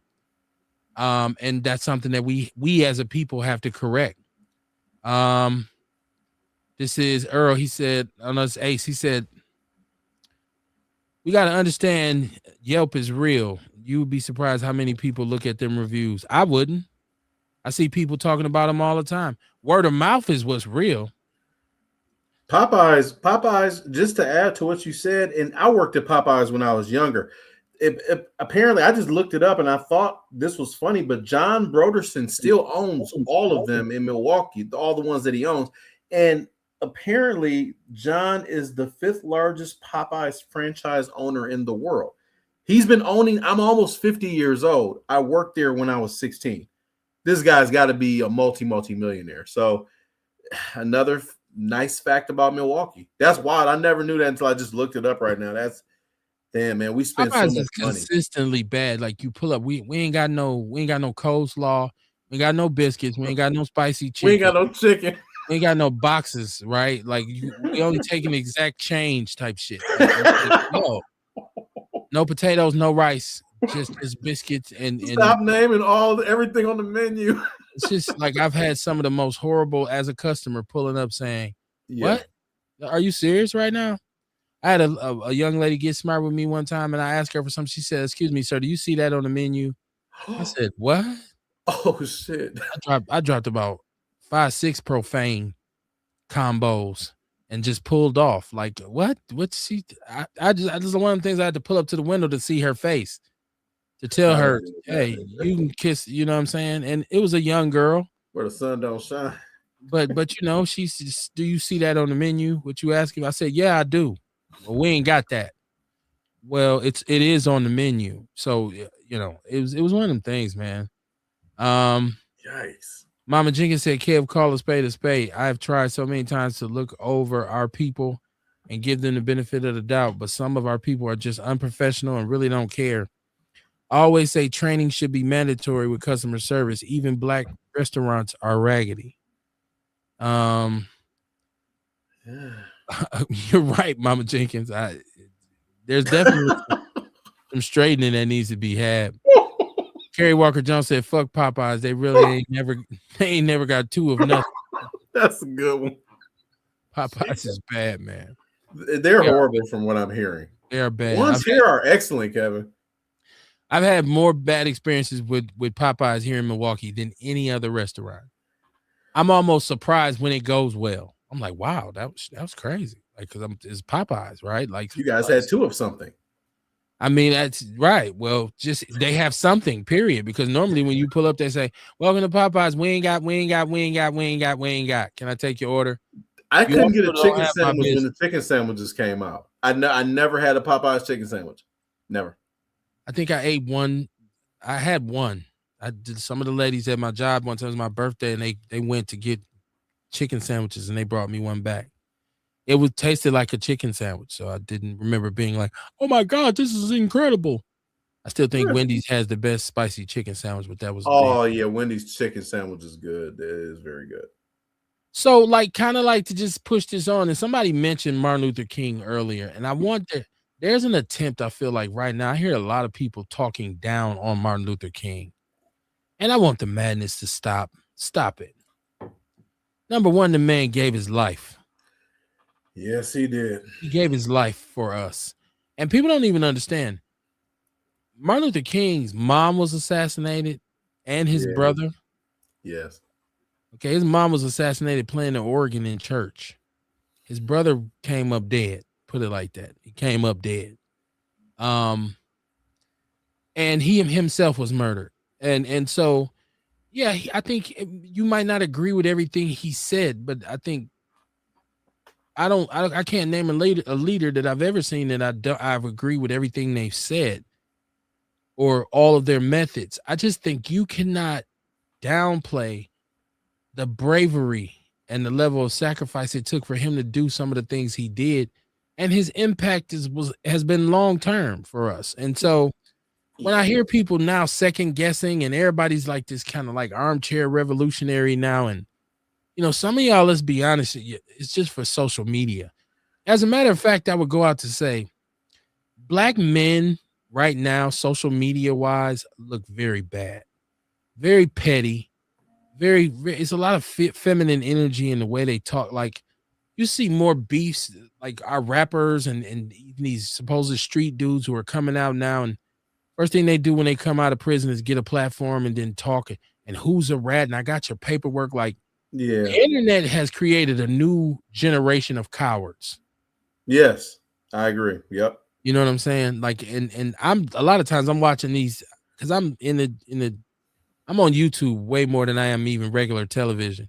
Yeah. And I'm watching all these different podcasts and different platforms, and I'm saying like a lot of times, like, man, y'all look so like soft and like it's so petty a lot of times. And dudes straight acting like females in the way they gossip about each other and tell each other's business and snitch on each other. I'm like, man, who's looking bad here? It's us, it's brothers. Yeah, but the thing is, though, you said something about Martin Luther King, and you said, people are being armchair revolutionaries or whatever. You know what? That's fine. Okay, Martin Luther King, he wasn't that great. Find me somebody that was more effective. Let me hear it, because I've asked people that when the people that shit on Martin Luther King, I'd be like, find me a more effective leader. I mean, other than this guy. I mean, this guy, yeah, he ain't shit, whatever. Okay. Find me a more effective leader who has his birthday celebrated in every state. Find me that guy. And they can't. They never. There's can. these if I was him, I would have done this. I would have done that. You wouldn't have done shit. It's white supremacist shit, though, Kev. You ain't doing shit now. So that's how I know you wouldn't have done shit then. Fuck out of here. Martin Luther King wasn't shit. Fuck out of here. Motherfuckers sound dumb as, excuse me. They sound dumb as fuck saying that shit. Oh, he wasn't that effective. People want to compare him to Malcolm X, and I think that's a unfair comparison because they both was dope. The Nation of Islam and what Malcolm X brought to the table was a whole different kind of perspective, and it was just there's more than one way to be black, and I think one thing we do as a people is we shit on each other and try, because nobody holds the trump card to blackness, and there's no one way to do this, right? Like that's why you don't see me as judgy on people who have voted for Trump or voted Republican, because I think that it doesn't necessarily have anything to do with your blackness. I think it has to do with your perspective and your understanding. And so people say, well, do we forgive them? I don't know that we need to forgive them for voting for Trump. I think a free, independent thinking person is a rarity.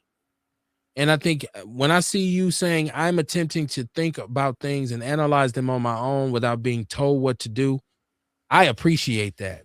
So if you feel like your vote for Trump represented something that should have been a benefit for us, and you came up with this and you said, I'm going to execute it, I just like for you to be able to explain it. The problem is when I talk to most of them, they just regurgitate talking points that I hear from that side, from MAGA groupies, right? Like, so rarely are they able to really intelligently express why they're on that side. I haven't heard one yet. Mockingbirds, right? They're parrots. Yeah. Somebody got their hand up their ass working their mouth like Muppets. So and then it always turns around. It also turns into them trying to insult me because I don't see it that way. See, I don't have to libtard. Well, all kinds of stuff. Like, well, you own a Democratic plantation and all this kind of bullshit. Sell out. But it's just all kinds of shit, man. We're quick to throw those. Sell out, Uncle Tom Coon. We throw those darts at each other a lot. Mama Jenkins said the only thing Popeyes ever do have is biscuits. Right. So, and if you think we'd be happy because a place that probably the most unhealthy shit you can eat is a meal from Popeyes, because the salt is there. A lot of times my only issue with eating Popeyes is like, damn, this shit is really salty. I know I shouldn't be eating this shit, but it's so good. It's salt by the boatload in every bite of it, but it'd be so damn good when it's hot. Landon Dedman said, don't forget Taco Bell being lousy with that human meat. Oh, Jesus Christ. I've yet to see a Mexican eating Taco Bell, right? I go to Mexican restaurants, they work in there, they're coming in there to get the food. I've never been in Taco Bell and a Mexican person came in and ordered their food in Mexican, right? Like, so they don't even consider it Mexican food. And Taco Bell used to be good, man. When I was younger, it was a treat to go to Taco Bell. Like, now, it was good. Most of what you eat from Taco Bell is gonna have you on the toilet aggressively. Like, oh my God, what the hell? What? Oh my Lord, what is that cheese and all that fake shit? And if people say that's human meat, I hope that ain't human. I heard people say McDonald's use human meat. I ate a Big Mac. I came on here and talked about eating a Big Mac a couple weeks ago. Boy, they got it in my ass. Though. You can't You got double a human burger. You had a double Kamar. nigga patty sandwich, right? Like people got in my shit about that. I like Big Macs though. I want one right now. Shit, I ain't gonna lie. Every time we talk about that shit, Kamar's face just changed. Right, Kev, you know you ain't supposed to be eating that shit, right? And I'm not. He right. He ain't right. OG be like, Kev. Hey man, I ain't said nothing. All I did was look. You have a horrible poker face. You don't have to say anything. You don't have to say anything. You don't. OG crazy. I told you, like, man. I didn't even say shit. Over the years, man, just me. Like I still like hog head cheese, and every time I feel like pork rinds, Kamar will look at the camera like, "Is this nigga for real?" Like, do you wrap the hog head cheese up in the pork rind and eat it? No, I've never done that. That sounds good though. I just like a good saltine cracker with a piece of hog head cheese on it. Or it's Malone, man. It's the bomb, especially hot. Put some hot sauce on it. I put hot sauce on damn near everything I eat, but I eat hot hog head cheese. It's already so southern. They call it sauce. I mean, that's the way I was raised. I told you I used to sit and watch my dad make head cheese from scratch. Oh yeah, you did say that. Yeah. And so yeah, chitlins, all that good country fried shit. I like a lot of that shit, and I know it's bad for me, and I don't get to eat it a lot, but I will. Fuck around. See, but you just said it though. You don't eat the shit a lot. I can't, because I go get me some Glorious Malone from the store, and as soon as I put it in the refrigerator, my wife give me this look like, nigga, you know you ain't so. If anybody is not supposed to be eating that, you're not supposed to be eating. Yeah. But I still be like, well, baby, it's just one piece. She was like, whatever. She don't give me no passes on that. And you're not really gonna get her to do a whole lot of pork cooking. So, I mean, I do a rib though. I ain't gonna listen. I put it on the grill. I will do a rib. I don't care. I'd eat it in front of Farrakhan. I'd be sitting there with a rib. Like, I really admire you, minister. He'd be like, brother, please put the ribs away. I'd be tearing them ribs ass up.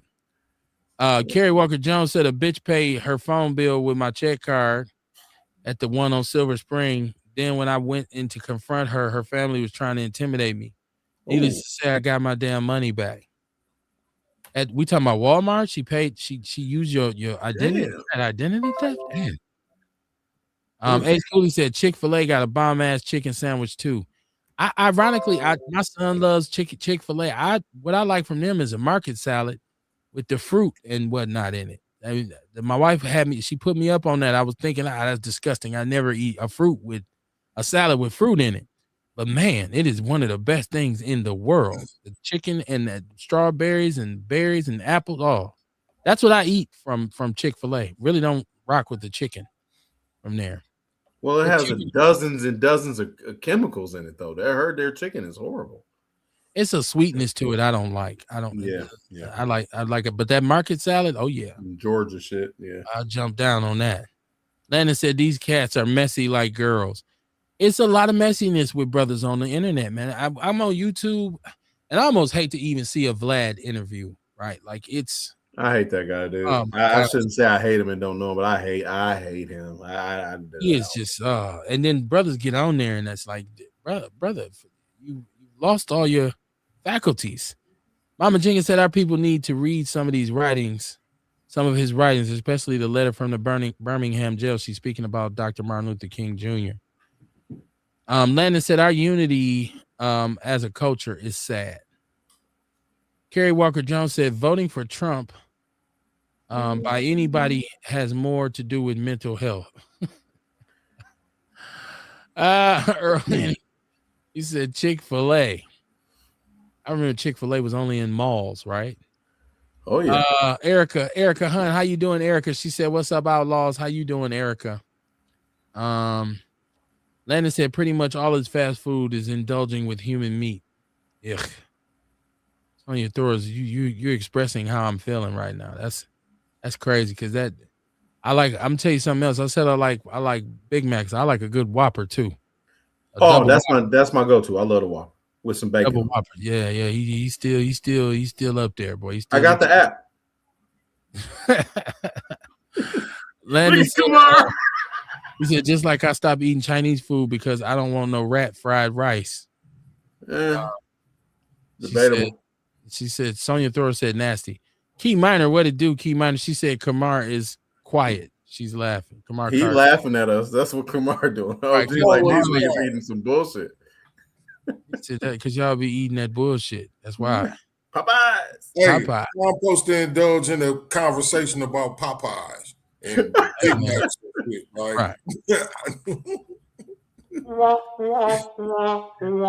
Hey, I was gonna add real quick too. Just when we mentioned the Honorable Louis Farrakhan in October 2025, I didn't realize he had a defamation lawsuit that he filed. He accused ADL and SWC of violating his First Amendment rights by defaming him and by labeling his statements anti-Semitic. Don't know exactly what the statements were, but I'm not surprised the Supreme Court will not hear his case. Just wanted to add that. Over the years, the Minister Farrakhan has been so critical of Jewish people. Yeah, yes. He's long been labeled an anti-Semite. He's banned from all, I think, major Facebook, Instagram. I think he's banned from posting. No, I think he is. Yes. Other people post for him. Key Minor said, hopefully I'll be back on no meat again. Mama Jenkins said, yeah, that's the best salad. I think she's agreeing with me on that market salad from Chick-fil-A. Sonya Thrower says, don't feel bad. The food down here is nasty too. Taco Bell, no way. Popeye's chicken, and they don't got two things to go with one. She says the brothers are calling themselves baddies now. Yeah, unfortunately. Oh. Sonya said, I grew up on McDonald's. I think we all did. Like, because I'm scared to even think of what a chicken nugget is made out of. But I've eaten. Don't look it up. Don't. I've heard that it's very nasty. Don't look it up. Sharita Shaw, how you doing, Sharita? She said, hey, Outlaw family, I'm late, but I'm here. Welcome aboard. Please share the show, y'all. Ace Cooley, this is what I'm talking about. Vlad, Adam 22, No Jumper are the worst podcast that black people to go to. The bad thing is, he said, I don't know why is it that they get on these fucking podcasts confessing and then be wondering why the Fed's coming down on them. Yeah, I just hate to see a white ringmaster trying to act like they're involved in our culture or like they care about us. And it's really just exploitation and you know.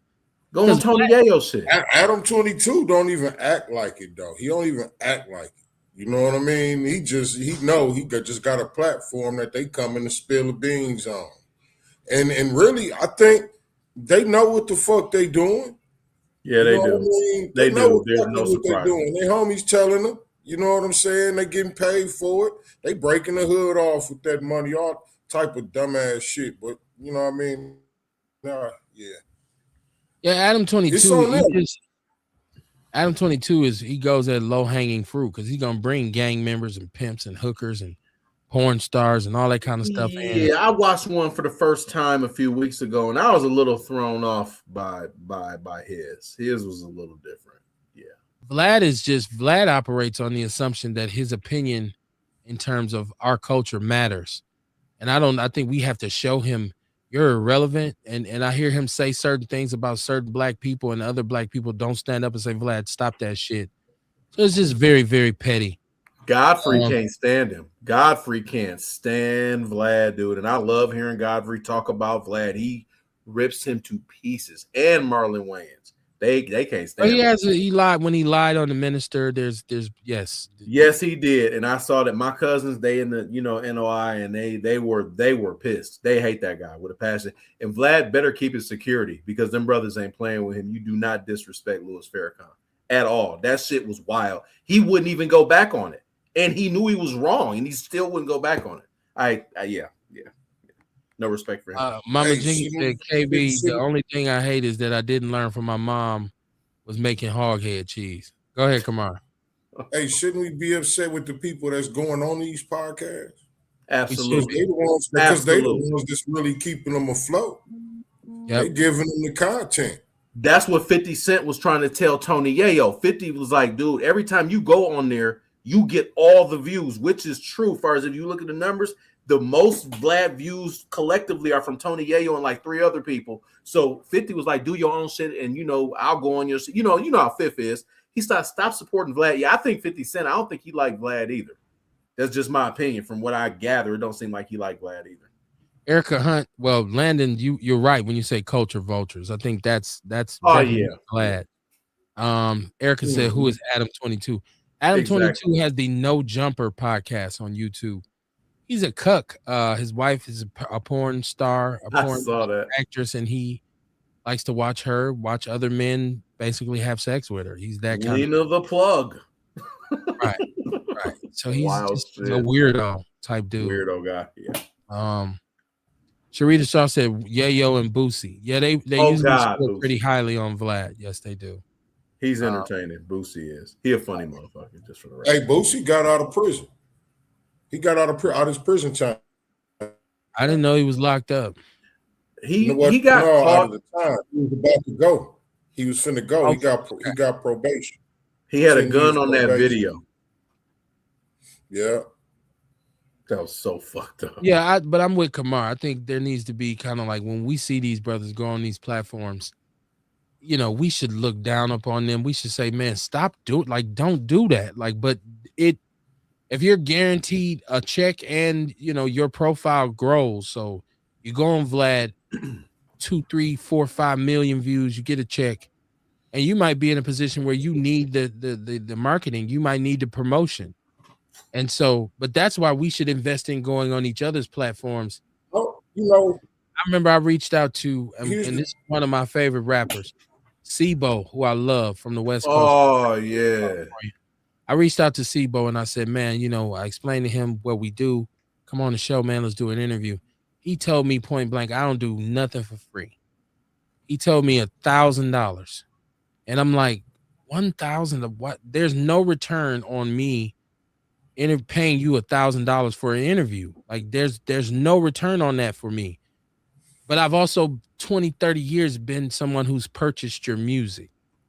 And so a lot of times, and then I see him do a million other platforms.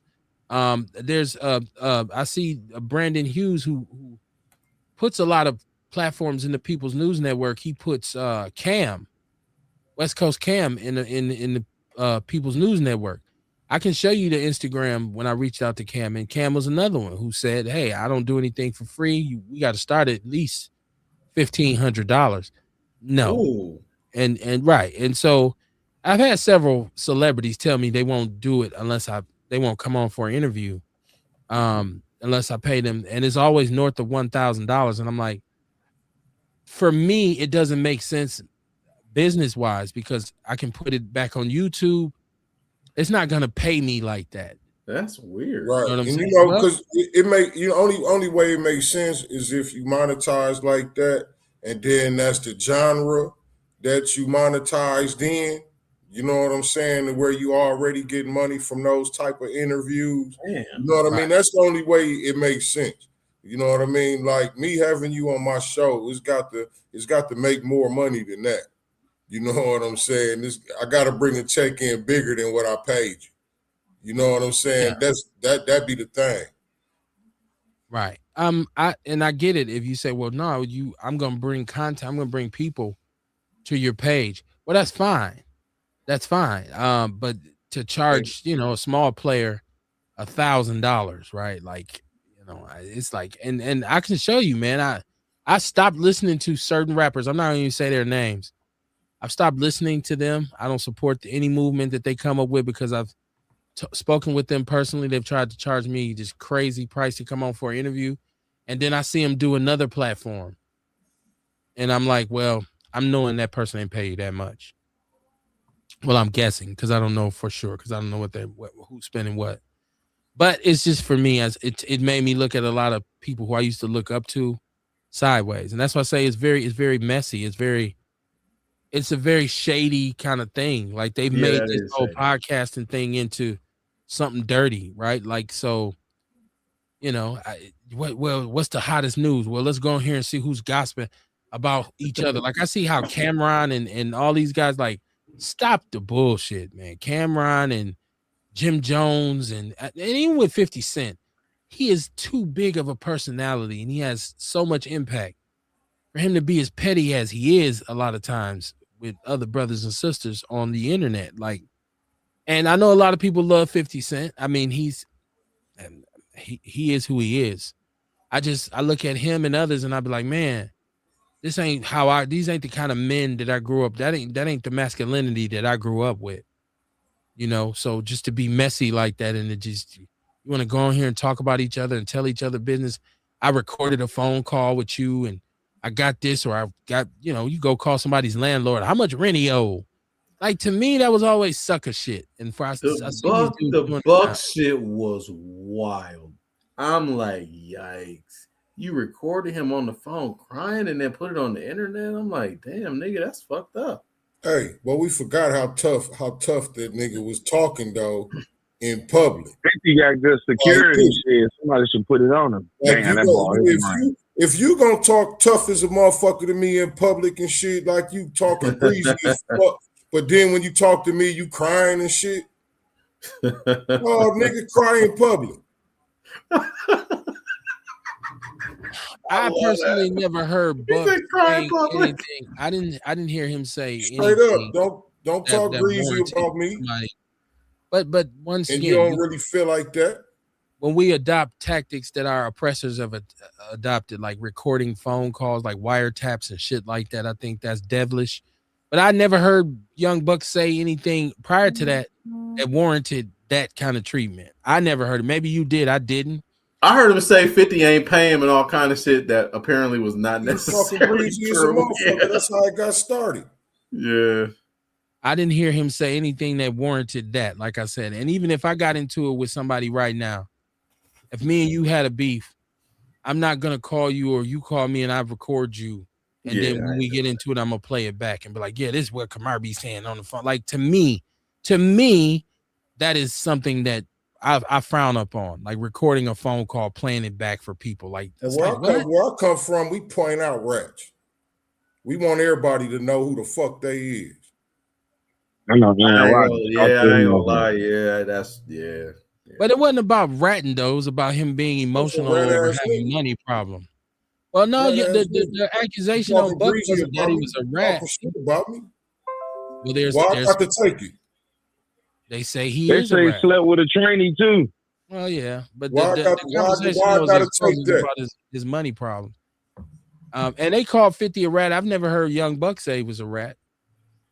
But that's me. I haven't heard I didn't keep up with it like that. Yeah, I didn't hear Buck say no shit like that either. Not that he was a rat. I heard all the other shit though. Yeah, I heard probably say Buck slept with the boys though. The LA gang members are taking this motherfucker to their neighborhoods. This is Ace. He's talking about Adam 22. I don't understand why these cats taking this devil's money. All money ain't good money. That's odd as fuck. Well, hey, look, the problem ain't them going on the platforms. The problem is whatever they be saying on the platform. Yeah, they exposing everything. You can accept the money. You can accept the money and do the interview and shit, but watch what you talk to them about. It's called incrimination. And a lot of the stuff we're talking about is not something we should be putting out. Yeah, this person did that or did that. Like, I really don't want to talk about a lot of the dirt I done seen cats do, because a lot of the times if they was doing it and I was there, I was involved with it. So I don't want to go out and tell what you did, because especially if I'm standing right there, I wasn't standing there saying don't do this. You know what I'm saying? So I don't get but that's how you make a quick buck, man. So, fast money, right? Sharita said the old East Coast rappers are crashing out right now.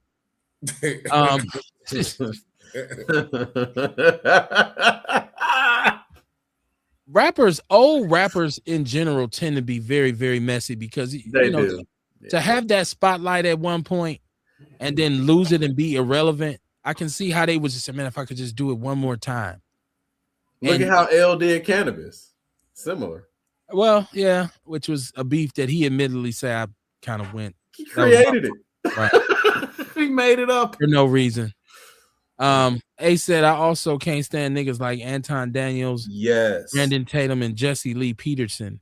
These are sellout ass niggas that make money off downing the black community. Yes. Ooh, Like, they my man, bad. what's the big fat dude name that everybody don't like? Jason Whitlock. Oh my God, he's terrible. At one point, I used to see what's the dude name? He was horrible to me, and I thought somebody was gonna really do something to him. And then Tariq Nasheed got at him. What's my man name? This brother, he was always anti. Like the way he used to talk about black women used to really offend me. And Tariq Nasheed just dogged him out. Myron Daniels? Nah. You ain't talking about my nigga Kevin Samuels, is you? No. This other dude, His chair stood on business. he's still around, but you don't hear it. He's not as big as he used to be. Who you talking about, Dr. Boyce Watkins? No. Ooh, that was a good one. What's the dark skinned brother name? Tariq Nasheed just destroyed him. You talking about Dr. Umar Johnson? No, and Vlad helped set him up because he had him. He was interviewing him, and Tariq walked in and was kind of checking him. He a comedian? No, he was like a internet personality for a minute. What did he do? Oh man, I can't remember his name. You talking about the dude that was crying over the little broad and shit? What's his name? Jackson or whatever? No, he was, like I said, he was very always down in black people, and Vlad was interviewing him, and I guess he must have told Tariq Nasheed that he was gonna be there, and Tariq Nasheed walked in during the interview and basically was challenging him, like, "Yo, I'll whoop your ass right now," and dude just he ended up looking very badly. Are you talking about Tommy Sotomayor? Yes, Sotomayor, Tommy Yeah, Sotomayor. Oh my gosh, yeah. Ooh, that dude, boy. I used to be like, man. They recently reconciled and discussed the incident in a full interview where they also debated topics like alimony, Drake's FBA status. That is interesting.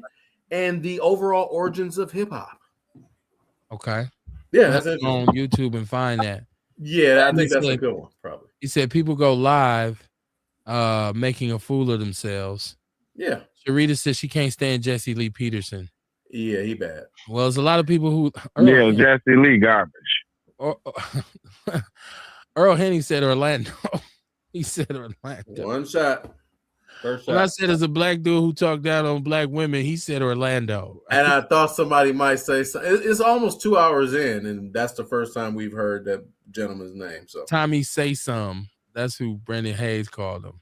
Yeah. Shout out to Brendan Hayes, man. He stayed posting fresh content in the People's News Network. I appreciate you, brother. What up, Brandon? What up? Appreciate you. I mean, even sometimes he put people in there who I ain't necessarily in favor of.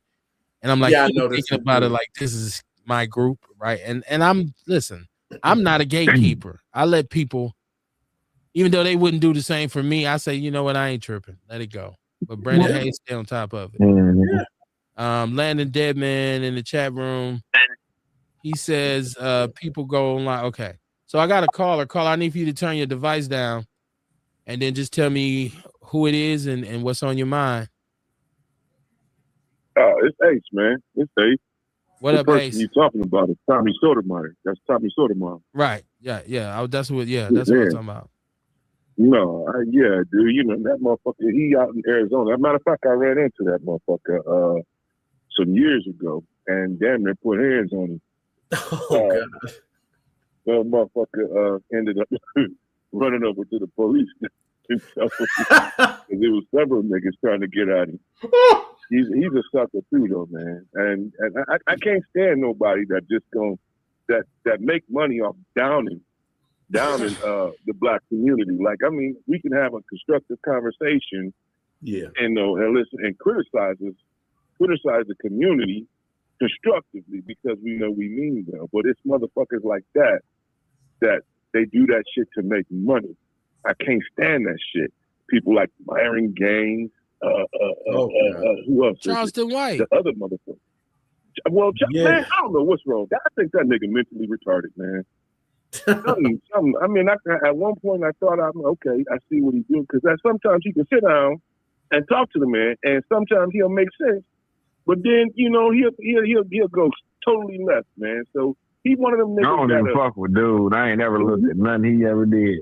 Yeah, he one of them niggas that'll mix a little bit of truth in with some bullshit to throw you off, man. So we gotta be careful who we listen to.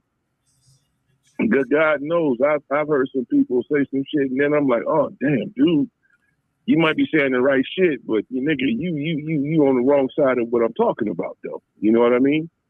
Right. And once again, Tommy Sotomayor for me, it was just even Jason Whitlock, even like no, he gone. Yeah, like the he Jesse gone. Lee Peterson dude, and Charleston White, where if you are doing us more harm, then you're doing us more help. And I'm with you on. I don't want to hear you make a whole lot of sense today and then say a bunch of dumb shit tomorrow, and I'm supposed to forget about it because you said something good before, right? It's like you donated food one time, but then you robbed all the little kids going to school, and I said, "Nigga, you ain't shit." And you said, "But what about all the times I gave food away?" It doesn't erase you robbing the little kids, man. You want to be a child molester, but you say I give out scholarships. It doesn't erase that, right? Like so. Either you with us or you're against us. And it's hard to figure out because he's only with us when they call his ass out. There's something just happened where what the fuck happened? He got in trouble with. He said something about Donald Trump. He said something about Charlie Kirk. He was critical of Charlie Kirk. Yeah, Charlie Kirk and white and people now got at him. He's conveniently talking like he's black again. I'm just like, nigga, get the fuck on out of here, man. You can't be trusted by nobody. Well, that thin line is watch any black person who's always quick to differentiate niggas and black people. You know, like, I don't like niggas. Y'all niggas and I'm black. Like do you guys remember what made Jason Whitlock famous? I knew he was a sportscaster. He was on Fox Sports. Yes, he was. He was on Fox. I don't even know who he is. Football player, wasn't he? No, he never played. No. He's a piece of shit commentator. But listen to what he said. What made him famous? I didn't even know who he was. There was a football player who played for the Redskins, number 21, one of my favorite football players ever. His name is Sean Taylor. God rest his soul. Yes. When he was killed, Jason got on his radio show and said, well, he was part of the thug life, black KKK culture or whatever. And this is when Sean had changed his life around at that point. Because remember, Kev, like I think in 07 he got killed, but like in 05, he was changing his life. He had them cases. His girl was having a child. He started staying in the house. That's how he got killed. Because when the dudes went to rob his house, Sean was there. And that's why he got shot. He wasn't doing the stuff he used to. And Jason Whitlock said that right when the dude got killed. People like me I've never forgot that dude. I can't stand that guy. And he's never changed. He's a piece of garbage, dude. He's never changed. Yeah, I'm not a fan of Jason Whitlock. Horrible human being. And there was a time in sports, in American sports, where the aesthetic of young black males, you know, with the cornrows and the Allen Iversons and Sean Taylor was in that group of athletes who was flashy, young, incredibly gifted athletically. Oh, man, he was one of the best players I'd ever seen. There's some street stuff there. And a lot of people were critical of that. And the NBA started saying that they had to wear suits on the sideline. And, you know, it just changed. Because black athletes and young black men, you know, were kind of not doing a good job at leaving that part of their lives alone, kind of bringing that. See, the streets ain't nothing to play with. No, not at all. So, and even with Sean Taylor, which I think his sister had a party at his house, and young man who broke in his house and eventually shot him because he was startled that he was there. Yep. He thought he was gone. It wasn't that down I think that was down in Fort Myers. Am I correct? Yeah, it's down in Florida somewhere. Yeah. That's where he's from though. Yeah, exactly. Yeah. That was ain't that crazy how they be so critical of us though? There's anything we do. We just we giving you niggas all this money. They was talking about Barack Obama, the tan suit. And I said, well, Nixon and Reagan wore a tan suit, so what's the motherfucking difference? No one said anything. Man, I can't stand them motherfuckers, man. Anytime I think about them, they always got something to say about us. I'll be ready to chew their motherfucking ass out. Like, get the fuck away from me. Y'all don't worry about black people. We've been surviving without you. Don't worry about y'all molesting white, killing each other, fucking a dog, and all that shit. Don't worry about what y'all doing. Don't worry about us. So yeah, man, they be killing me. They always critical of any and everything about us. Kerry Walker You know said the they bad just thing they about just that, put that sportscaster. be honest, they lead the world in all the most heinous crimes, dog. That's what's crazy. They do. That's what I tell them all the time. Kerry Walker Jones is in the chat room. She said they just put that sportscaster in his place that talked bad about black people. Which one? Stephen A. Yeah. People hate Stephen A. Probably Stephen A. Jimmy the Great. Right, white dude. Kerry Walker said Charleston White is trying to Candace Owens us get their black card back. Landon said internet trolls are real. Listen, I want to say this too. You have to understand that anytime a light is shined on you, you do represent us. And if you are if you are dragging this negativity with you, things that you should let go, like, because let's be honest, some dudes are going to portray that street dude because they feel like it's going to make people fear them. It's going to make people leave them alone. What real street dudes know is that when you portray that, it's going to attract other street dudes to you, whether they are trying to be down with you or want to be your opposition to prove that you're not who you say you are. So that's why I say the streets ain't nothing to play with. If you are ever given any light, I personally believe it is your responsibility to represent us as best as you can. And I don't want to hear Charles Barkley. I don't want to hear OJ. Everybody can't beat Martin Luther King. I don't want to hear Charles Barkley talking about I ain't no role model. You are. You absolutely are. It is so hard for us to break through in this country. When we do, you have a built-in responsibility. You have a responsibility to represent us in the right way. And you sure as hell shouldn't be somebody. Just can't be a human being, though. Why he got to be a role model, though? You know what I'm saying? Because he represents he represents a group of people that have been downtrodden forever. And the example of showing young black kids, young black youngsters that, hey, we can exist on a level that you can't even conceive of, because we can center our lives around positivity. And we don't have to be dumb, stupid, ignorant slaves. We can be intelligent, articulate black men and stand for loving black people and treating black women with respect. Not as soon as I got some money, I got me a white woman and became a Republican. So yeah, it ain't really just about being a human being because of the double standard. Now, in a perfect world, you would say that, but this is not a perfect world. And it's like my daddy would say, when I say, well, that ain't fair, he would say, well, life ain't fair. Get over it. But yeah, that's crazy though, because it's almost like you just said, a double standard. Because we gotta like say for instance, you was talking about something earlier. Oh, you was talking about the FCC. You wouldn't get on that cursing. Motherfuckers is saying bullshit. Fuck, get the fuck out of here. Like the rules is broken. This cocksucker in the office, he grabbed women by the pussy. He say the bullshit. He say I heard every motherfucking except for bitch, and I'm waiting to hear that. You know what I'm saying? Yeah, who's the little Peckerwood that he's an ex-mega, or he might be even still a mega dick. He's trying to take Charlie Kirk's people. What's that little one? Nick, he a Mexican motherfucker. Nick Flint? Oh man, he homosexual. He's 27 years old, ain't never had no pussy. No, he ain't never had. He said he ain't never been with a woman. He was talking to nigga, all kind of shit. He was talking to Tucker Carlson. And that be killing me too. Like, you got a whole Latino name, and you just be, man, I swear, man, this shit. Well, see, it's almost like we living in a paradox. Dion, that goes back to what I'm saying. So if you're a Latino, right, Mm-hmm. and then you get the spotlight, you should not be on there misrepresenting Latino people. You should be an example to those people. You should not be reinforcing any ignorant stereotypes about Latinos. He has that built, the same thing. He should have that built-in responsibility of, I have to represent my people best I can, because I'm one of the only ones who get to kind of step into the spotlight.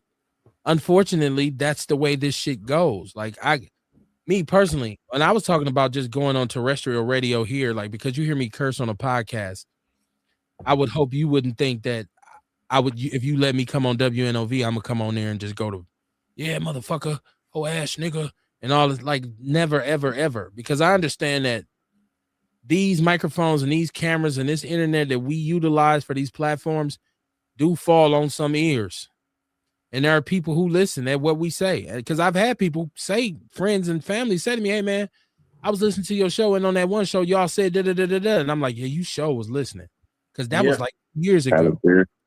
So if I came on here and perpetrated every negative stereotype that I possibly could, I would be a fool. I exist to show people that black ain't one thing. It ain't what you think it is. It ain't what's on TV. It ain't what's in a book. It ain't what's in a movie. We are a very unique group of people. We're a very dynamic group of people. And we can do or be anything that we want to, right? But as long as we do it right.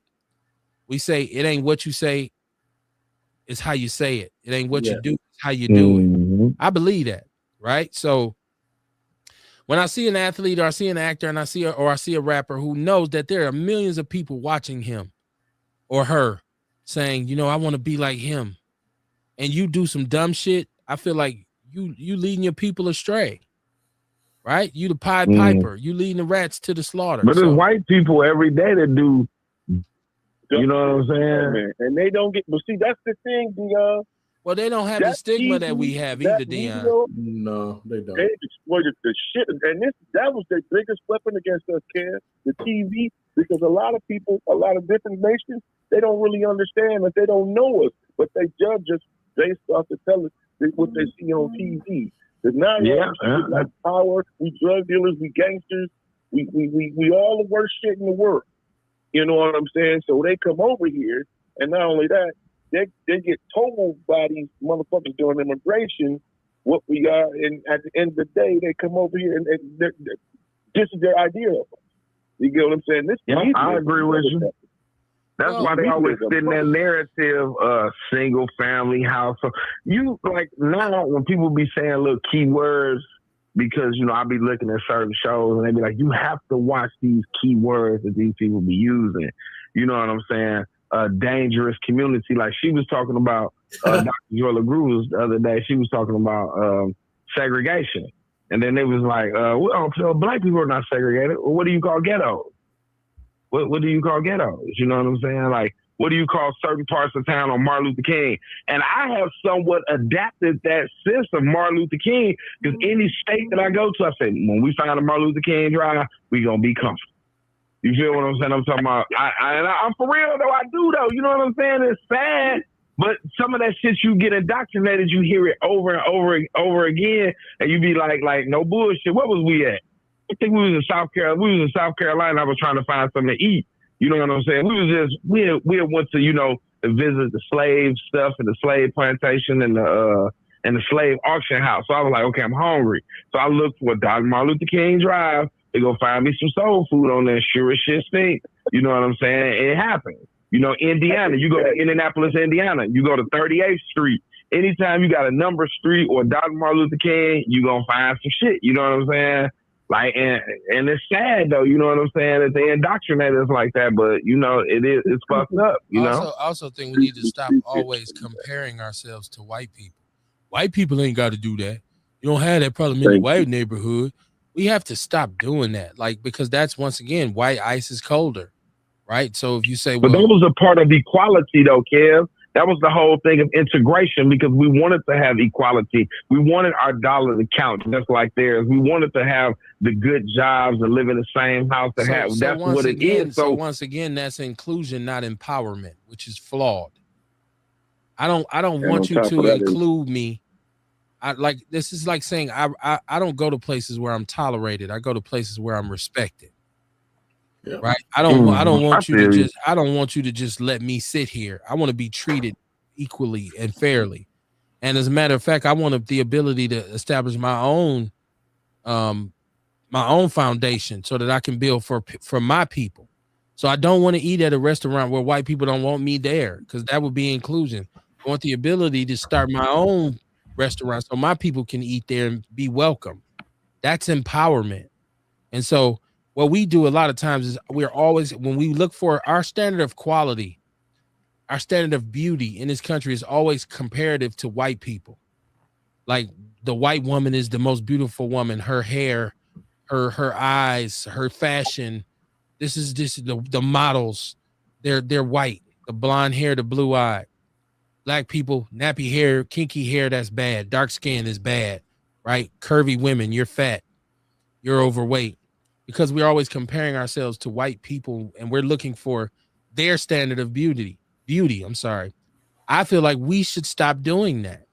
And so when I say, well, a white man ain't got to do that, well, I think any ignorant white man who's out here promoting ignorance and belligerence, I believe he's frowned upon too by other white people. So that guy's an asshole. Nobody listens to him. He's a jerk. Rush. Right. It's a dork. Right. So that it's not cool to do no matter what race you are. So we can't say, well, a white man don't got to do that. He does too. He has to show the best side of himself in order to be accepted by the masses. And I think a lot of times we celebrate dysfunction. Like we won't, like you said, our movies, you gangster, you playing a thug, you playing a dope dealer. And we love that shit. Because a lot of people don't call Wesley Snipes Wesley, they call him Nino. That's Nino Brown right there, right? And Nino Brown. Yeah, I know. I call him Wesley. I forgot that he played Nino Brown. Well, at the same time, Kev, they're afraid of us, man. They're afraid of us. Like, I mean, truthfully, we trendsetters. So I don't know if we set fashion, Kev. No, our cultural impact in this country is phenomenal. I agree with you, but I don't think they're afraid of us. I don't think they're afraid of us. I don't think they're afraid of us. Look, I'll put it like this. I mean, they are, but they aren't. But we have some power, man. I mean, if niggas really stood up and I'm just saying, putting this figurative, we said, you know what? We finna go in on the police and just guess what's gonna happen? Everybody's gonna join in. Everything we do, everybody mimics across the world, Kevin. That's what I'm saying. I mean, if we really wanted, but see, that's why they try to keep us silent. Because versus like, you run into a white bitch and she, I'm gonna write a note and versus a black woman, bitch woman with your motherfucking ass. That's scary to them. You get what I'm saying?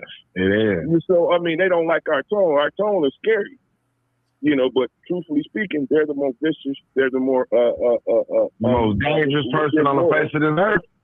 Yes, they're the more immoral person on the face of this earth. But they also know what they did to us.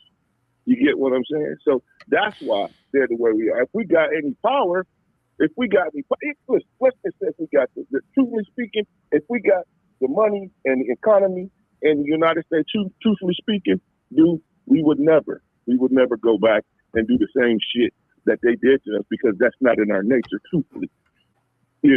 But that being said, they're afraid of, they know what they did and they think that's what we're going to do. You know what I'm saying?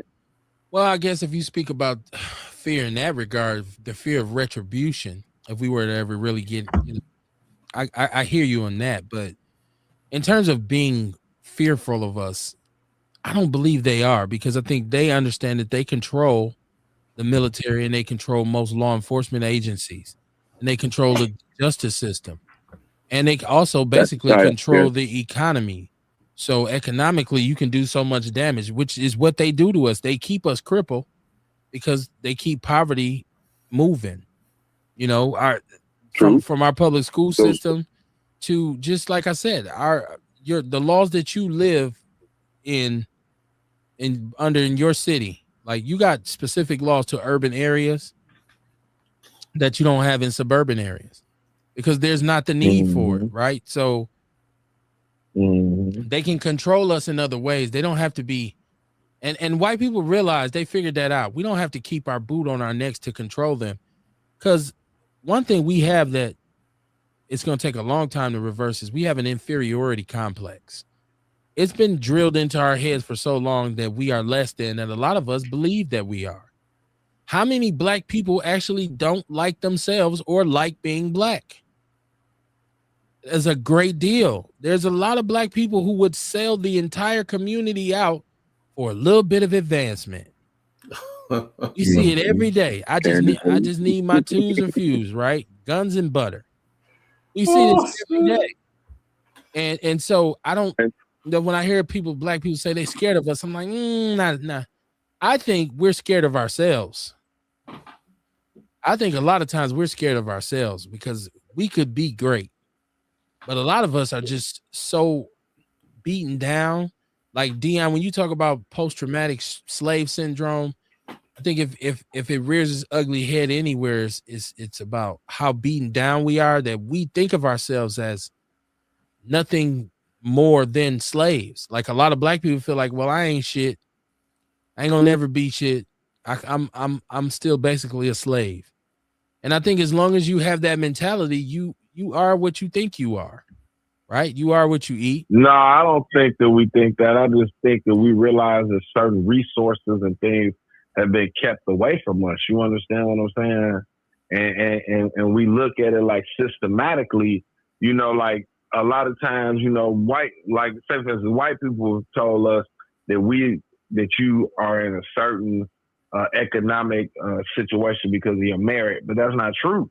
You know what I'm saying? When you understand, you know, your grandfather, great grandparents weren't allowed, you know what I'm saying, to have certain economic freedom to pass on generational wealth. You feel what I'm saying? When they didn't have a chance to own houses, or, you know, your grandfather, he could do this and do that, but they put him down as a janitor or someone. He could have been a dentist or a surgeon, or, you know, just anything, you know what I'm saying? And then, you know, and to see what they do in our community, you know what I'm saying? They emotionally and psychologically intimidate us. You know, like, look what ICE doing. You know what I'm saying? Where a person just, you know, that's just like when we was talking earlier, we was like, damn, you know, and that's real life talk. You know what I'm saying? The motherfucker, like, at the end of the day, the United States, like, we being held hostage. You know what I'm saying? Like, we watching shit go on in our time. Dictators or whoever, they going over there kidnapping these people. They doing all this old weird shit in the communities, killing people right in front of us and telling us all that this, you know, like straight lying to us. You know, we seen January 6th, and in a way, you know what I'm saying? You do feel helpless. You know what I'm saying? Because like they were saying, you know, when you know, George Floyd got killed, they wanted to bring every means of harm and do whatever they could to us. But January 6th, they handled them with gloves on. You know, like, it's just crazy because it's almost like goddamn, you sitting up, you like what's your old saying, Kev? You pissing in my face and telling me it's raining or something. So you sitting up here telling me that I don't see these violent people, these violent protesters. You watching them, they snaring their teeth, they spitting and grinning and kicking in doors and this, that, and other. But this is patriotism. You know what I'm saying? Y'all telling us we're seeing this visually with our own eyes, but y'all like, oh, it's just patriotism. This is what they doing. Nah, man, hell no. Nah. You know what I'm saying? So, hell yeah, that shit do beat you down mentally and emotionally. You know what I'm saying? Well, if you once again, if you allow it to, because I don't allow that to even enter my mind that I'm less than, or if I see it and I know what it is, I'm going to call it for what it is. So we saw what happened on January 6th. You know what that was. Mm-hmm. You can't trick me on that. You can't. There's nothing you can say to me that would make me say, well, that ain't what I thought it was. I know exactly what it was. I'm not allowing that into my mind. I'm not ever going to accept a notion from someone that I'm less than them because of the amount of melanin in my skin. That cannot happen. It just can't for me mentally. So if you allow that, and I think a lot of it is you not having self-efficacy, not understanding that you are capable of doing whatever it is that you set your mind to.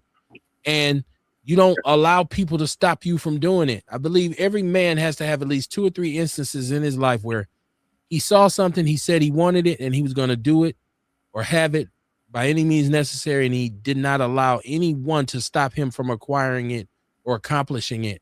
I think you have to have that at least 3 or 4 times in your life as a black man, where you take, I'm not accepting no excuses. I'm not making no excuses.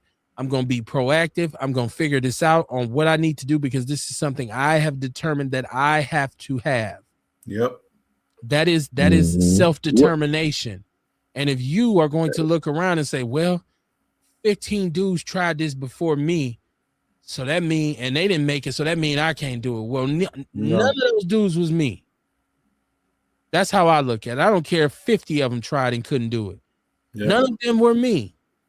And I'd rather be the 51st. I'd rather be the 51st dude to try it and not do it than to be a dude who never tried at all. That's right. Go get it. What is the Willie Lynch syndrome, bro? What is that? The Willie Lynch syndrome is something that's fabricated because Willie Lynch didn't exist. I hate to bust a lot of black people's bubbles, but I get it. I get the fact that you take lighter, and that's really just colorism. You take lighter hued people, especially based on the old house nigga, field nigga kind of doctrine. But they came up with this whole thing about Willie Lynch. If you really research Willie Lynch, the time period that they said he existed in did not exist. Okay. Now, was there a marked effort to say, well, lighter skinned slaves are more valuable? Well, I think there was, and that's evident by the fact that dark skinned people were enslaved in the first place. So colorism has always been a part of America, but this whole Willie Lynch thing, he didn't really exist. But I understand it in that you're saying, hey, I'd rather deal with a light-skinned person than a dark-skinned person, and lighter-hued people. So people with less melanin are better people than people who are like inundated with all of this dark skin. And that's all goes back to the whole biblical thing that, oh, God, he cursed dark-skinned people. And like, people make up shit all the time. You have to let things bounce off of you and say, man, listen, I'm going to go research that. That's how I found out Willie Lynch wasn't real, because I went and researched it myself instead of accepting what somebody else said about it. So that's what But shit, if it ain't, even though it's fabricated and it might be fictional, but shit, it's damn near the goddamn truth. Truth to it. And yeah, I was gonna say some truth to it. And the thing is, man, that by us being human and imperfect, do we see something enough? Man, you get what I'm saying. But like I said, it's here. Basically, what you said is we just have to be mentally tough. But being mentally tough, don't get me wrong, ain't nothing wrong with it. But sometimes, at this point, I think sometimes we just fucking exhausted, man. Yeah, I agree with you. I agree. Well, you know, there's a such thing called inefficiency, Ace. And a lot of times you're tired because you're wasting energy on the wrong shit.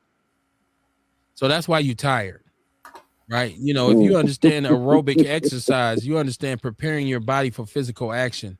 Your aerobic fitness has to be there, meaning you need to be able to take in enough oxygen to replace the oxygen that you lose in exerting yourself.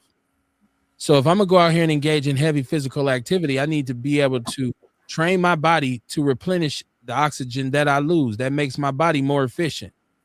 And a lot of times, mentally, we be worried about so much of the wrong shit. Yeah, you tired. Yeah, your brain is tired because you focused on some shit that you shouldn't be focused on. You're wasting energy. You're wasting time. You're wasting thought process. Man, sometimes it don't even be that though. You know what I'm saying? Like, no bullshit. Like, I feel them on that though. But like I was saying one day, you know what I'm saying, talking about being angry, and I was like, you know, they always like an angry black man. But what the fuck is wrong with us being angry? Like, that's just like that one time we was talking about karma.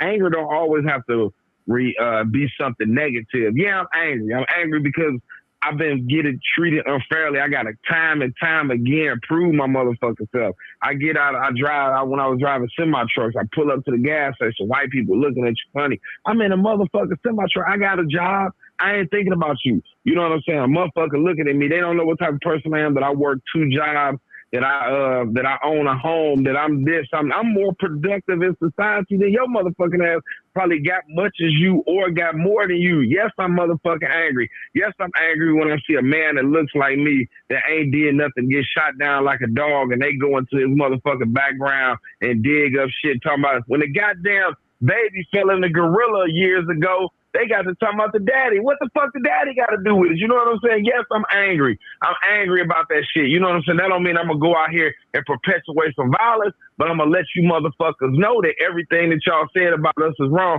Yes, I'm angry when I know the truth about who I am and my history, and know that you know that we've been goddamn lynched, that we've been enslaved, that we've been redlined, that they didn't allow us to buy homes, that, you know, anything that you do at your job, that you always second guess when you go in the store. When I used to leave from Grafton and when I'm driving, you know what I'm saying, any motherfucker where out of town going through the motherfucker, I want to just go on a vacation with my girl and I'm going through them motherfucking them sundown towns in them southern states. Yes, I'm angry because I should be able to drive through this motherfucker, not worried about the police fuck with me, not worried about some crazy ass, rebel ass, militant ass hunky want to fuck with me. So yes, I'm angry. You feel what I'm saying? I'm very motherfucking angry, but that don't mean I'm gonna go out here and do some crazy shit. Dion, you feel what I'm saying? So Dion, basically what you just did is you agree with me in that we're worried about so much other shit. That's why your brain is tired. Because you just named off a bunch of different variables that you're worried about that's kind of keeping you from putting all the energy you have into one basket. So if I gotta be worried about a white man, or if I gotta be worried about how somebody sees me, or if I gotta be worried about double standards or injustices, that is taking away from my overall focus, my supreme focus. Because I have to have enough energy to distribute it. So once again, you get lost in wasting instead of investing in really centering your attention and your efforts. That's why some black people appear to be more unbreakable than others, because their ability to focus on the main goal and shut out everything else is greater than others. Some people are easily distracted, easily led astray. Yes. Right. Like you could live in the hood and there could be a bunch of shit going on in that neighborhood, and you could bubble up and come up out of that neighborhood and people say, oh man, he overcame and he came up out this hood and it was one of the worst hoods in America. But then somebody else who had the same opportunities as you came from that same place and could not overcome. They fell victim to every trap that was there because they didn't have the ability to singularly focus on what they needed to do. If I'm going to be a father to my children, I need to raise my children and be a father. If I'm worried about child support, if I'm worried about what the baby mama got going on, if I'm worried about 5 or 6 other kids or other relationships, it takes away from my ability to focus singularly on being that father for that child. That's all I'm saying. So yeah, there's a lot of stuff that comes with being black in this country. And a lot of us let it distract us from the main thing, which is, somebody said this to me earlier about why can't we just be humans? And that should be where your singular focus goes, is I want to be a good human. I want to be a good person.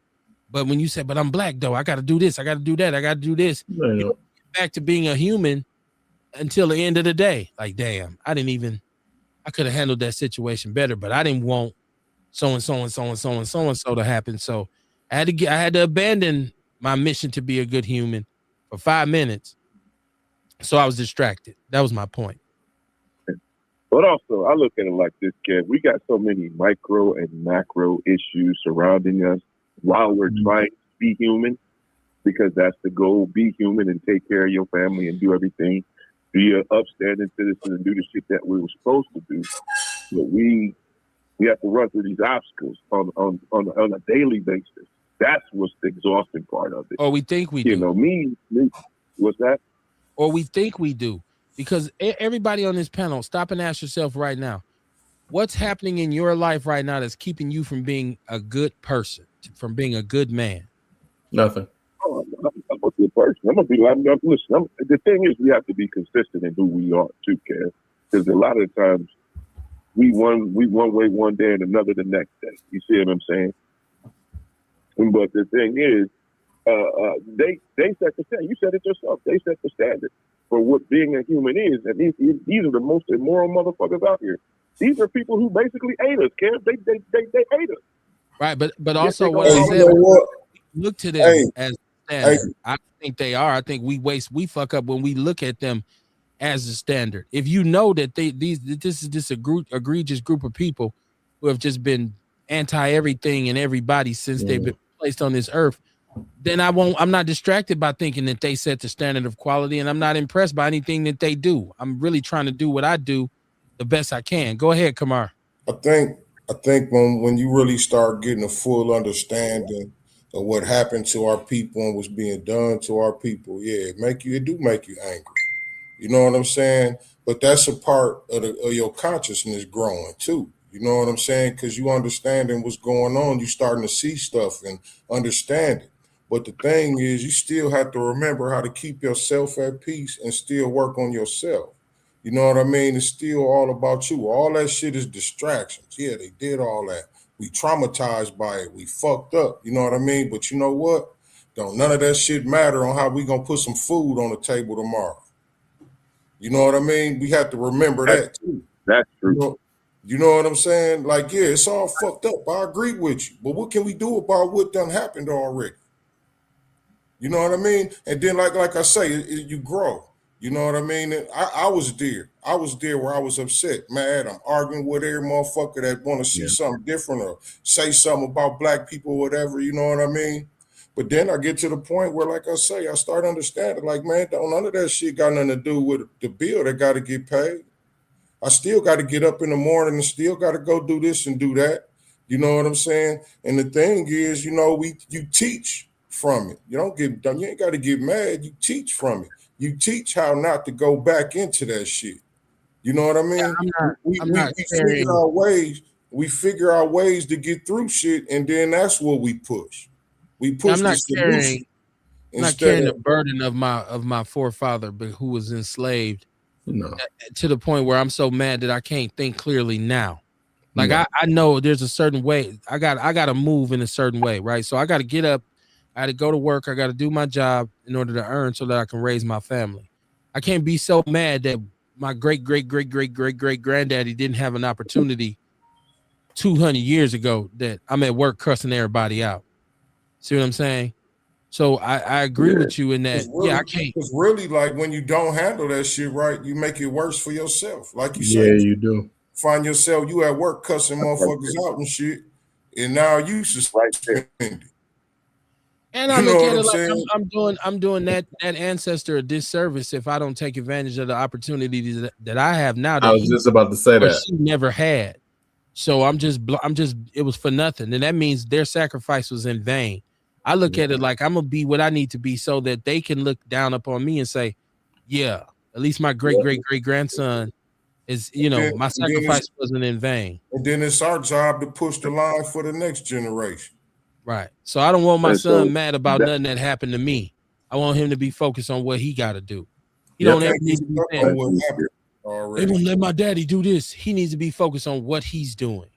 So it won't be no post-traumatic slave, nothing. It won't be no, I'm generationally traumatized. No, he can look at it and say, hey, my father had certain opportunities he took advantage of and some he didn't. I'm going to try to do a better job at taking advantage of opportunities than he did. My job is to be better than opportunities. Right. So basically our job as men is to teach our children. And I'm glad we talked about this emotional maturity and to know how to deal with stressful situations. I'm not always right. I'm going to be honest with you. I don't see me flip out. But, in certain situations, I got to know how to move. I'm hot in the motherfucker. But I got to know how to move. And the thing is, I look at cuz sometimes. I'm just like, man, we come from the same place. And I'm just like, sometimes next door, nigga. Right next door, nigga. I fall short that way. Well, once again, his ability to focus on what he had, his mission, his self-determination, right? He may have been able to be stronger in focusing on that at certain points than you were, but I think he could go both ways. I think he could probably look at some things that you did and say, yo, you were better at navigating that than I was. That's why you can never count yourself out. That's why you can't waste time on what people think about you or, your image. You got to be, if you feel good about it inside, if it's something that you say, no, this is important to me, I'm going to prioritize this, then you go ahead and do it. And you don't worry. You never look back until you get to the end of it. Well, I ain't never worried about a motherfucker, what they think about me. It's just sabotage for me. The same motherfucker that look like me, sabotage. You know what I'm saying? Yeah. That's the problem. Yeah. I used to enjoy that shit. I used to enjoy when I was at a place and a nigga tried to tear me down. I learned so much from working in places where I learned so much because I learned how to navigate. I had a couple situations where I had motherfuckers that thought I was trying to take their job. They looked just like us and they was doing stuff. And that's how come I learned how to navigate through different things to where it couldn't affect me. And I end up getting them people removed because I let them hang themselves. And that's how I got to the place I am now. Like what you were saying, Kev, like for real, my mom, I appreciate her so much because she literally taught me don't give a fuck when nobody think there's nothing you can't do. Don't tell everybody what you're doing. Just go get it. Excuses satisfy those that make it. That's it. You know, that's how I live my life. You know, and I teach my kids the same shit. It ain't nothing you can't do. I don't worry about these racist motherfuckers, how they look at us or whatever. Man, these motherfuckers inferior to us. Anybody that thinks that you are less than them because of the color of your skin is inferior to you. Period. The end. Well, it's one of the most classic things black people ever came up with when they said, what you eat don't make me shit. Yeah. So I'm not really worried about what you got going on. I got to worry about self, right? There's this understanding that I have to take care of myself. And if I don't do it, I can't expect anyone else to do it. So I can see you and recognize you and respect you. But if I ever see that you are counter to me being productive, then I just kind of count you out. I don't allow you to, I don't count myself out. I count you out. Like I ain't gonna worry about dude. He don't even fuck with me anyways. That's why the Nation of Islam was so important for so long, because the main thing for them is do for self. My cousins talk that shit all the time, and they dead right about that shit, dog. Do for yourself. Do for self. Earl Hennings, he said Orlando. We was talking about the black dude. Was that's from before, right? So that I was gonna say because it was the first shot. Yeah, he was trying to figure out who Tommy Sotomayor was. Sharita Shaw said, F them, I'll never let them dehumanize me. Yeah, and I think that's one of the things that my mom took for him. Ian, you talked about the pivotal stuff that you learned from your mom. Yeah. One of the things I learned from my mother is that the Jim Crow South taught her that if she doesn't do it, it's not going to get done. Yep. So true. Exactly. She didn't expect anything from anyone. She was more surprised when somebody looked out for her. She wasn't as grateful, like, oh, thank you so much. She was more like, oh, wow. Like this person actually looked out, right? Thanks. And that's how she taught us, like, you need to be worried about yourself. If I ever said, but mama so-and-so, she said, I don't give a shit about them. Yep, I'm talking about you. Is that my child? No. Then why are we talking about him? Yep. Now your ass got to deal with whatever this is that you've done. Yep. So I learned that too from her, is that you got to be true to yourself. Yes. And you can't build castles on sand. No. Right? Prepare yourself to be able to do certain things. Don't hype yourself up to do something that you can't. Like, know what you're doing. If I'm gonna buy a car, I need to know about cars. If I'm gonna buy a house, I need to know about houses. I can't just move in the house and don't know nothing. Like, oh my God, I don't even know how to change a light bulb. You need to know about where you're going. That's why we have to invest in research, and we have to invest in understanding. That's where that whole thing where Kamara always talks about emotional intelligence. Yeah. You know, invest in understanding your emotions and how they move, right? And invest in how to keep emotions, because you don't make good decisions when you're emotional. Never. Right? And you don't make good emotional decisions when you apply too much logic to them. They're two different things. You have to manage your emotions. Like, there's some things I could get upset about and go off the deep end, but it's not going to help me in the long run. So I don't need to be emotional about it. I need to be logical about it and say, let me really examine this from both directions. Carrie Walker's in the chat room. Carrie Walker Jones, she said, I try to build my employees up. A lot of them don't appreciate it, but the satisfaction comes from the ones that do. Yep. The struggle is very real, especially with the young ones. Fire all their asses. Yep. Yeah, when I was a football coach, I think one thing that I always believed in was proper preparation prevents poor performances. Yes, sir. So I want you to be ready for whatever happens. I don't want you to be like, Coach, they did this and I didn't know they was going to do it, and you didn't show us this. I always try to say, watch film, understand your scouting report, understand down and distance. That's why I say people who don't know, who've never played football, it's hard for them to understand it because they don't understand the preparation process that goes into getting ready to play a football game against somebody. And if you're a lineman, you say, well, what do I have to be prepared for? I have to be prepared for certain blocking schemes, certain techniques. I got to know down and distance. I have to know tendencies. And I have to understand how they correlate with down and distance. So on 3rd and 5, what do they normally run? Yeah. You see what I'm saying? Like, so you have to prepare for that. And life is the same way. On 3rd and 5, what play do you run? You know, on 3rd and long, what do you run? On 4th and short, 4th and inches. Are you getting ready for the contact, or are you trying to pass rush? Why are you trying to pass rush? Right? It's 4th and inches. Did you even know what formation they was in? So those are the great questions, man, and the things that we have to come up with in terms of becoming more productive as people of color, foundational Black Americans. I know in my city right now, we got a problem with our leadership, and no one's going to fix this if we don't fix it. Meaning we have to vote leaders that are ineffective out of office. Just like you can vote them in, you can vote them out. And we have to be more vocal in letting them know that this is our mentality moving forward. It is unacceptable.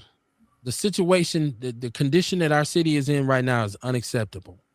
And we need to be letting these people know we are not satisfied and we are looking to replace you. This is not a good spot to be in. We are trending in all the wrong directions. We need to let them know that. Instead of saying, okay, I get it. Because they'll say, yeah, well, homicide is up, but is this, that, and no, we don't care what your excuses are. Right? Because like nobody cares what Matt LaFleur's excuses are. Who cares about who all you got on IR and da da da da da? Ain't nobody trying to hear that shit. No. Get it done or get gone. Right? They say hire your ass, fire your ass. That's kind of like where we need to be. Kerry Walker Jones says their mouths are their biggest downfall. They talk before they even listen. That is a lot of people's downfall. Is that, one thing about it is you can't listen and talk at the same time. It's impossible. And if you want to be a good communicator, great speakers are great listeners and vice versa. Right. So, and we spend too much time trying to win a goddamn argument. Well, that's what I'm saying. A lot of times we're worried about the wrong shit. There was more of a jewel in that. Is how efficient is your mind working? What are you allowing to distract you from being who or what you want to be? Sometimes you have to do kind of like an inventory of self and say, well, I like to drink, I like to smoke, I like to eat more than I want to be healthy, but I'm worried about I want a Big Mac right now. Like, so that's not efficient thinking. You got to get that out your mind and say, don't focus on you want a hamburger. Focus on what you can find that's healthy. Go upstairs and eat some carrots. Like it's mental conditioning. That's all I want people to know. That a lot of the situations we found ourselves in this country is mental, and they're self-inflicted wounds. Sharita said yes because y'all mayor played in y'all face last week talking about crime is down and using his speech based on numbers and not people and casualties. Yeah, I think he has handlers. He's there's people who are helping him say this, say that. The day we allow them to realize, we make them realize we don't care about none of those excuses. We don't care about all the statistics you try to throw at us. We are people over party. That's where we are. We're people over policy even. What matters in this game is people. And right now, he as a leader and all of his constituents that he's friends with and his peers, they're all in the same gang. They're all ineffective leaders and they're all failing the people. And he got to live with that. And hopefully we get his ass up out of office, him and a lot of other people, and they can sit and think about it, maybe run again a couple years down the line. Kamar, you got some OG shit for us? Definitely. Real OGs know if you ain't really about that life, you probably should stop trolling niggas that's really about that life. Stop me when I'm lying.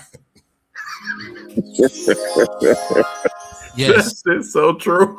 Because somebody will run up on your ass after you've been talking shit on Facebook. You will be the next contestant on Fuck Around and Find Out. That was a good one. Okay? Yeah, people do get the Mario coin smacked out of them all the time for talking shit online. That's a good one. Box Saturn rings around a nigga. Hey, we're not gonna lose track this week, so we'll be back on Wednesday. We want to get my brother Ken Black on here. To me, he's hilarious, and I like his spin because I think he speaks the language of the people. So he was trying to get in tonight, but I don't. Some wasn't working. Kerry said he does present as a puppet. Every time he speaks, I look for the hand in his back. Exactly. Yeah, and it ain't personal, right? It's not personal. No, it's not personal against him. Come on, get them babies up there. This is about the leadership that he's providing for my people in this city. I will see y'all Wednesday, man. And remember, man, stay focused. Keep your mind efficient, man. Don't worry about the wrong shit. I will see y'all Wednesday, man. Peace and love. Outlaws for life.